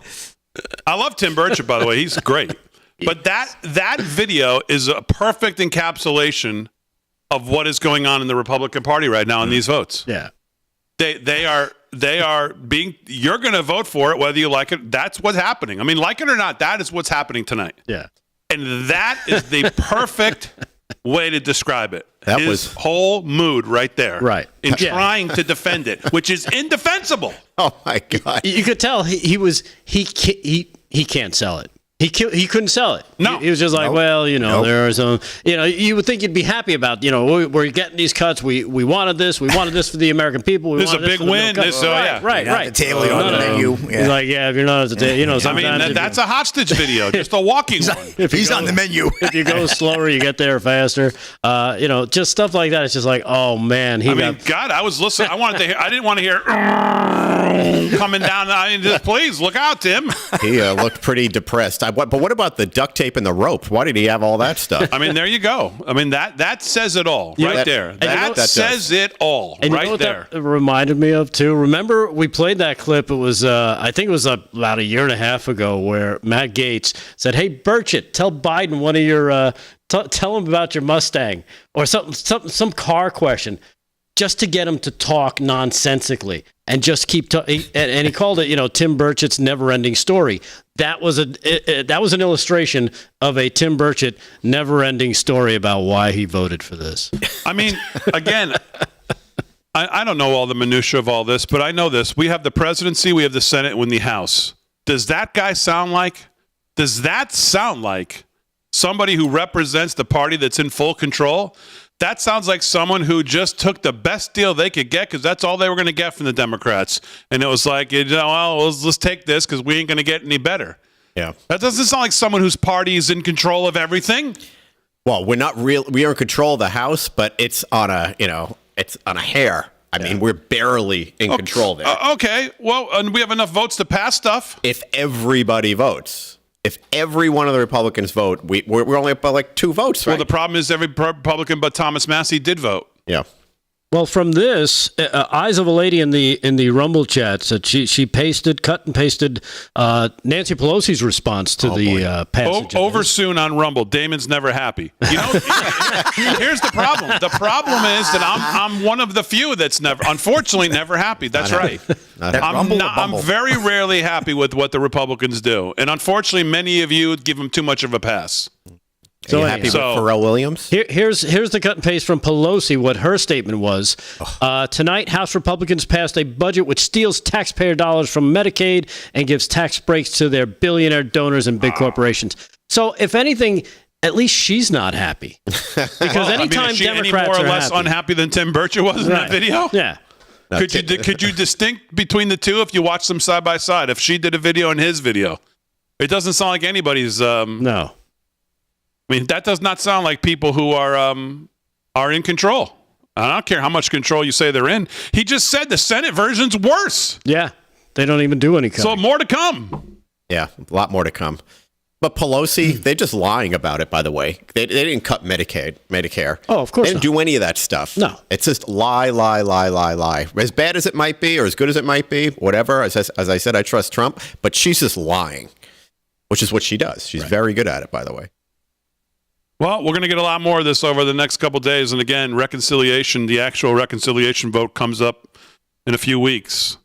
And you watch what happens then. I'll guarantee now they'll have problems there too, because there'll be some Republicans who decide that the cuts are too much.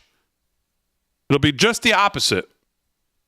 We have all the wrong people at all the wrong times with this party. That's just the bottom line. And none of them are serious about cutting spending. None of them. And again, all you need to know is tonight people say who are maybe not so hardcore left in the media, more, Jake Sherman over at Punch Bowl. Big win for Mike Johnson tonight. Okay. Is there any way that could be good? for the Freedom Caucus, for the conservatives? If this is looked at as a big win for Mike Johnson, how can that be good? It's not good. It's not good. So, all right, 38 past the hour, live from Studio 6B. Let's do some more news with Vinnie Mac. Vinnie Mac, what else is on your mind? Oh, baby. I got two things that really jumped out at me today. First off, I did live in Los Angeles for many years. I spent a lot of time on the West Coast, and I am embarrassed. I'm more embarrassed than I've ever been with those people on the West Coast. They are posting photos, addresses, phone numbers of these ICE agents who are arresting criminals in your city that are committing crimes all over your city, and you're protesting that. And you're not only protesting it, you're putting their names and faces all over the place. What has happened to society? Don't people understand what a criminal is? I mean, okay, if you want open borders, you want all that stuff, fine. We have a big philosophical difference. But to jeopardize the good guys, the guys trying to help, that's like, there's a fire on your neighbor's house and you're protesting you don't want the fire truck to go down the block. I mean, it's absolutely ridiculous. Crime in Los Angeles, just to give you a good example, I've got lots of friends that live out there. They have to be so careful when they pull into their driveways because they're pulling in right behind them and they're robbing them. Yeah, this is happening all over Los Angeles. We played clips of those. In Beverly Hills, you did. Terrible. All of this stuff. So that is something that it shocks me with the Democratic Party. And I take it a step further now. Just the overall narrative that we're hearing from the left and the Democratic Party. We saw, and I think we're all pretty happy, that Joy Reid got canned, and so did a bunch of other people at MSNBC. Why? Because there's no ratings. Nobody's watching that stuff. It's just a radical small audience doing that. But if you listen to the left, James Carville was preaching this, by the way, big time, that Trump's numbers are going down, all this stuff, negative stuff's happening. This is the next round of narrative, all of these things. And it's just not true. His numbers are actually up. He's at 57%. The numbers are outstanding. So what we're seeing is most of the country is getting it. Most of them are coming through with some common sense here and understanding that the left has been lying, that the media that talks about all the left-wing issues, nobody's watching. And then to cover it all up, they lie to us and everyone else about what's in a bill and what the actual statistics are of Trump's favorability and all this kind of stuff. They're through the roof. Everybody, look at the thing in Maine. That Maine thing is a great example.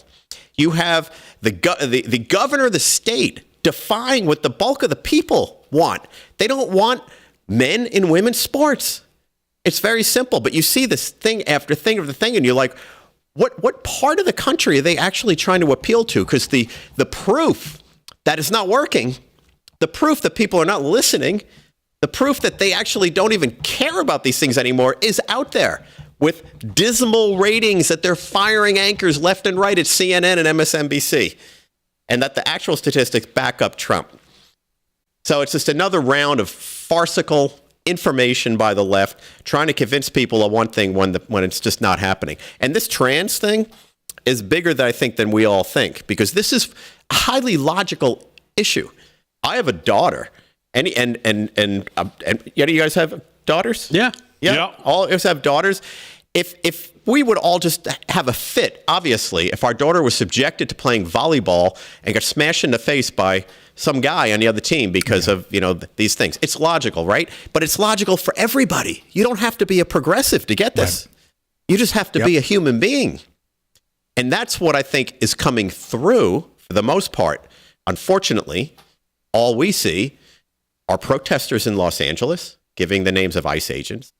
We are seeing James Carville on TV telling us that Trump's declining and all this stuff's falling apart when it's not. We're seeing the lie about these bills. And it's just an absolute joke. And I wanted to call the left out on this thing a little bit. I think we're seeing their last gas. You know what I mean? I feel like that is true. They're flailing, right? They're flailing because CNN is reporting 57% approval. Yeah. MSNBC is, oh my goodness, everything is falling apart. James Carville saying this, but meanwhile, just 2 days earlier, he was saying something completely opposite. It's a rudderless ship. Right. They're flailing because they don't know what to do. They can't get their sea legs under them, and it's great. And the thing about the ICE agents in L.A., the people that are doxing them are committing federal crimes, which is good to hear. So they will be caught. And it all seems we have to prosecute them, though. It all seems a little too coordinated. Yeah. Everything seems to be printed up nicely and perfectly, and it's not organic. We got to put some people in jail. Yep. All right, we'll start. We'll wrap it up with sports, and we'll do a little more news with everybody before we wrap it up on a Tuesday when we get back right after this.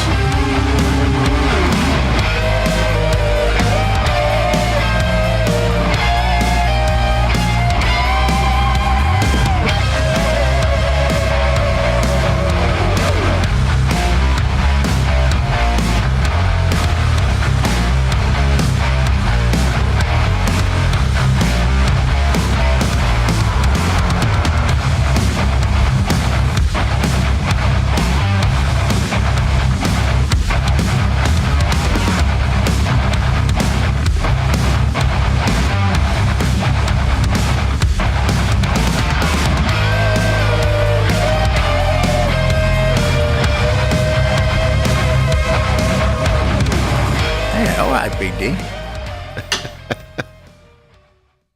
Real America's Voice. Oh, we got a, hold on, super chat from John Q. Public. Look out. Oh, we got another rant, too. Got another rant, yeah. Hold on a I second. like rants.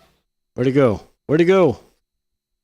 John Q. Public. When will the vote on H.R. 645, the National Constitutional Carry Act on the Second Amendment by Kentucky Republican Representative Thomas Massey take place? Some people are saying never. Let's see. We got I'm going to try another. to get Massey on the show to talk about this spending. All right, go, we got John another $2 $2 rant. He's been on before. $2 rant in the Rumble chat. Where is Trump on all this? That's from DM Lacrosse. DM Lacrosse sending that in. Thank you very much. Another one. Where's Trump on what? What's he talking about? He's talking about the spending bill. Ah, gotcha. Another one on the YouTube, another super chat, $5. It's Ian Gotti. More whiskey and fresh horses for my men. Hey. Where's that from? Kicking snow says Damon, I hate those sellouts, quote unquote. Birch Gold and My Pillow segment next, boys. I don't know what that means. What? What do you want to Making fun of the reads I have to do for the network? If that's what, we wouldn't be on if we didn't have that, right? I mean, people don't get that. I mean, Talk to me. Got to pay the bills. Got to pay the bills. That's how you pay the rent. Bills. I guess that's what that is. That a shot at that? That's what that means? Yeah. That's what that. All right. Pay-per-view, $50 a show. Hey, it's a concept. Yes. Right? What is that, OTT? Yeah, you know me.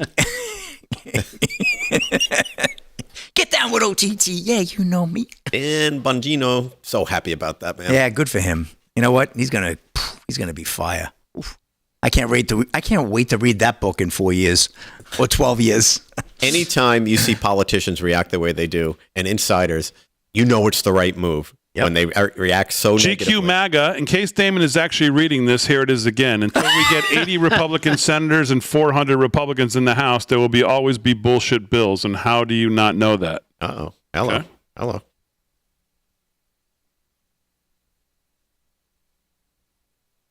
Yeah, if you were entered the Capitol on January 6th, you were a threat to law enforcement. But if you disclose an ICE agent's information, no problem, right? Or if you show up at a Supreme Court judge's house, you're fine. Let's fix that. Yeah. Come on, Pam. You were Take just some people down. right? You're just trick-or-treating.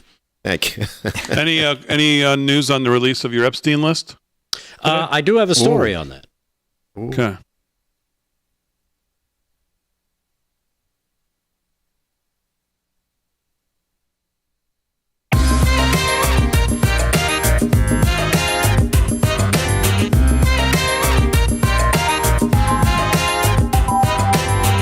All right, 13 to the hour, live from Studio 6B on a Tuesday night. Let's get to everybody before we wrap it up. I'll start with sports.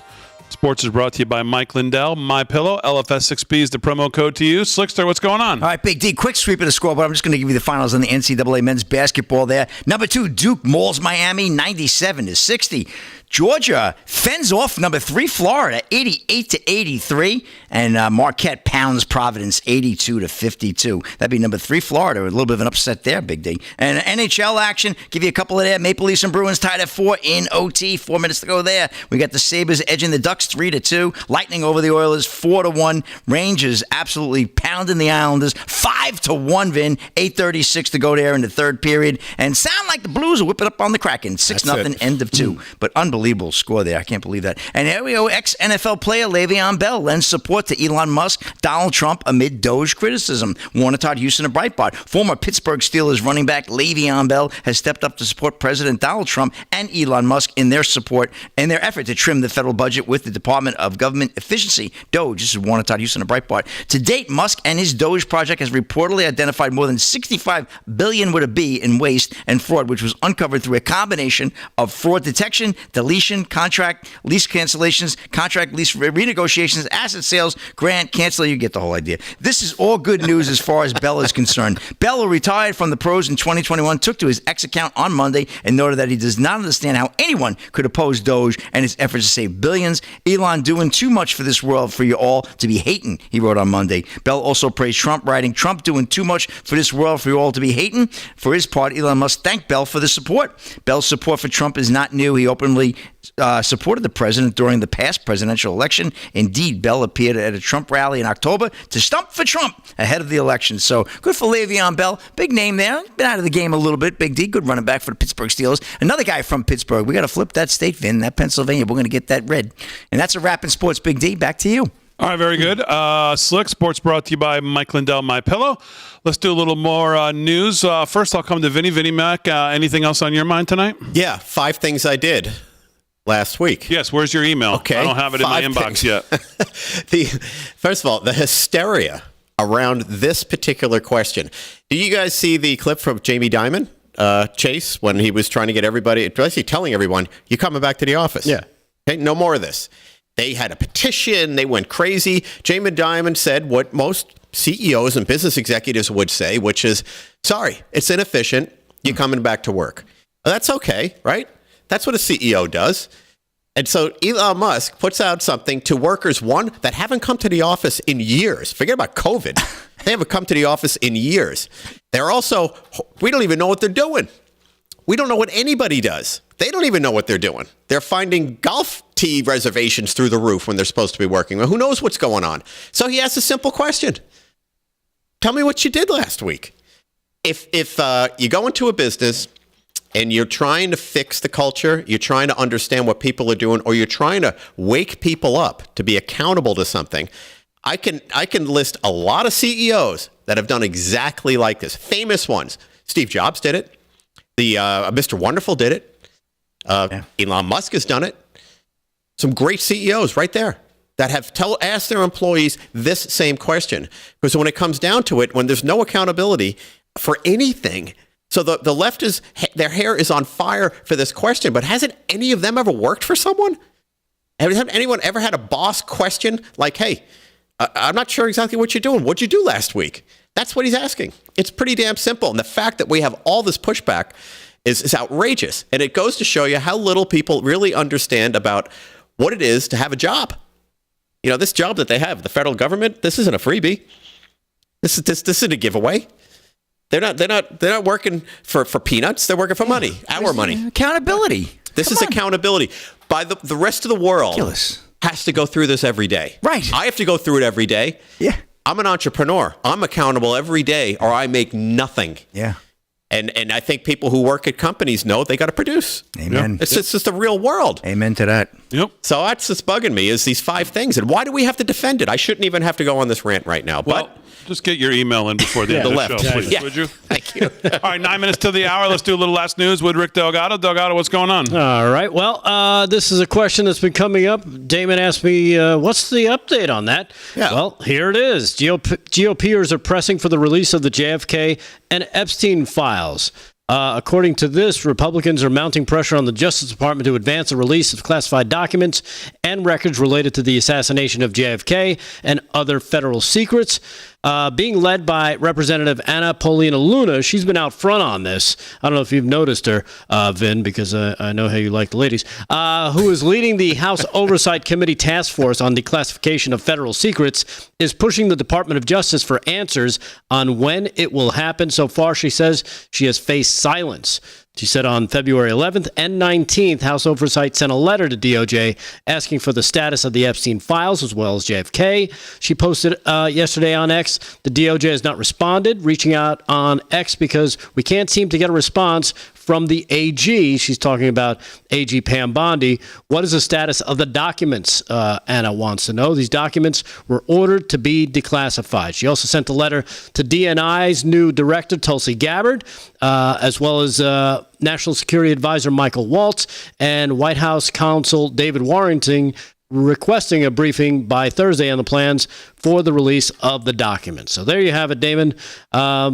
You know what this They're says? pushing What's the update? The update is hopefully by Thursday we might have might have some news on this. Okay. This says there's Because some she's major pushing. stuff in there. Yeah. I mean, this is like they're nervous. Bombshell. They're trying to fit. Yes. Major league stuff here, or otherwise just release it. Right. It's true. So we'll see what happens come Thursday. I mean, come on. We'll see. What do you think? No, come You don't think there's major stuff in there? No. Why hold it? Well, there might be, but you're not going to find out. Relationships with that woman. Tropical depression, Damon, at it again. Anyhow, we're going to finish up. Oh, man. Just This my guy. opinion. My opinion. He could kill a lottery winning. Oh, that is taxes now. Jesus. I can't even afford to go to the Sphere. Anyhow, you were speaking, Vin, a little bit earlier the about Sphere, no, there. great CEOs. You mentioned Yes. one in particular. He did. was on CNN destroying former Democratic Congressman Tom I guess. Malinowski All right. about Elon and Doge. Here's Good old cut Tom. number 7, Mr. Wonderful. Thank you. He goes in and fires people, terminates programs, causes immense harm to people who have been working for years for this country, patriotic Americans, and to the Americans who receive these services. And then he says, oh, whoops, I made a mistake. That's completely unacceptable and should be unacceptable to anyone who loves this country. And yet, Kevin, you've got a full tooth grin. Why? Because my cohort's full of crap. He has no executional mandate. He can't do anything he just said. He is just simply observing, pointing out, and letting the American people know what he's found. And if you don't like it, okay, that's all right. But he does not have the ability to do what Congress has, to execute on his recommendations. So everybody chill out. This is a guy that's focusing a lens on waste, corruption, huge budget overseas, and saying, I don't think this is working, but he can't actually take a dime of any of this. So, you know, to say Elon Musk is running government is full of BS. This guy is just pointing out what every American wants to know. If you're making $68,000 sitting at your kitchen, which is the average American, watching this kind of waste, you're pissed.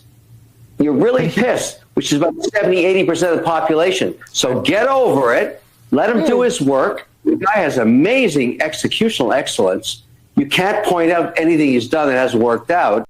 Yeah, well, there you have it. As always, we salute our military, active and active police, firefighters, first responders, EMTs, everybody on the front lines who protects us, all our truckers, all our farmers, everybody that keeps the country moving forward. Thanks, guys, on the show. Aaron, Fran, great job as always. Most of all, thank you, live from Studio 6B audience. We'll see you tomorrow night on a Wednesday night, live from Studio 6B, 8 p.m. We'll see you tomorrow night.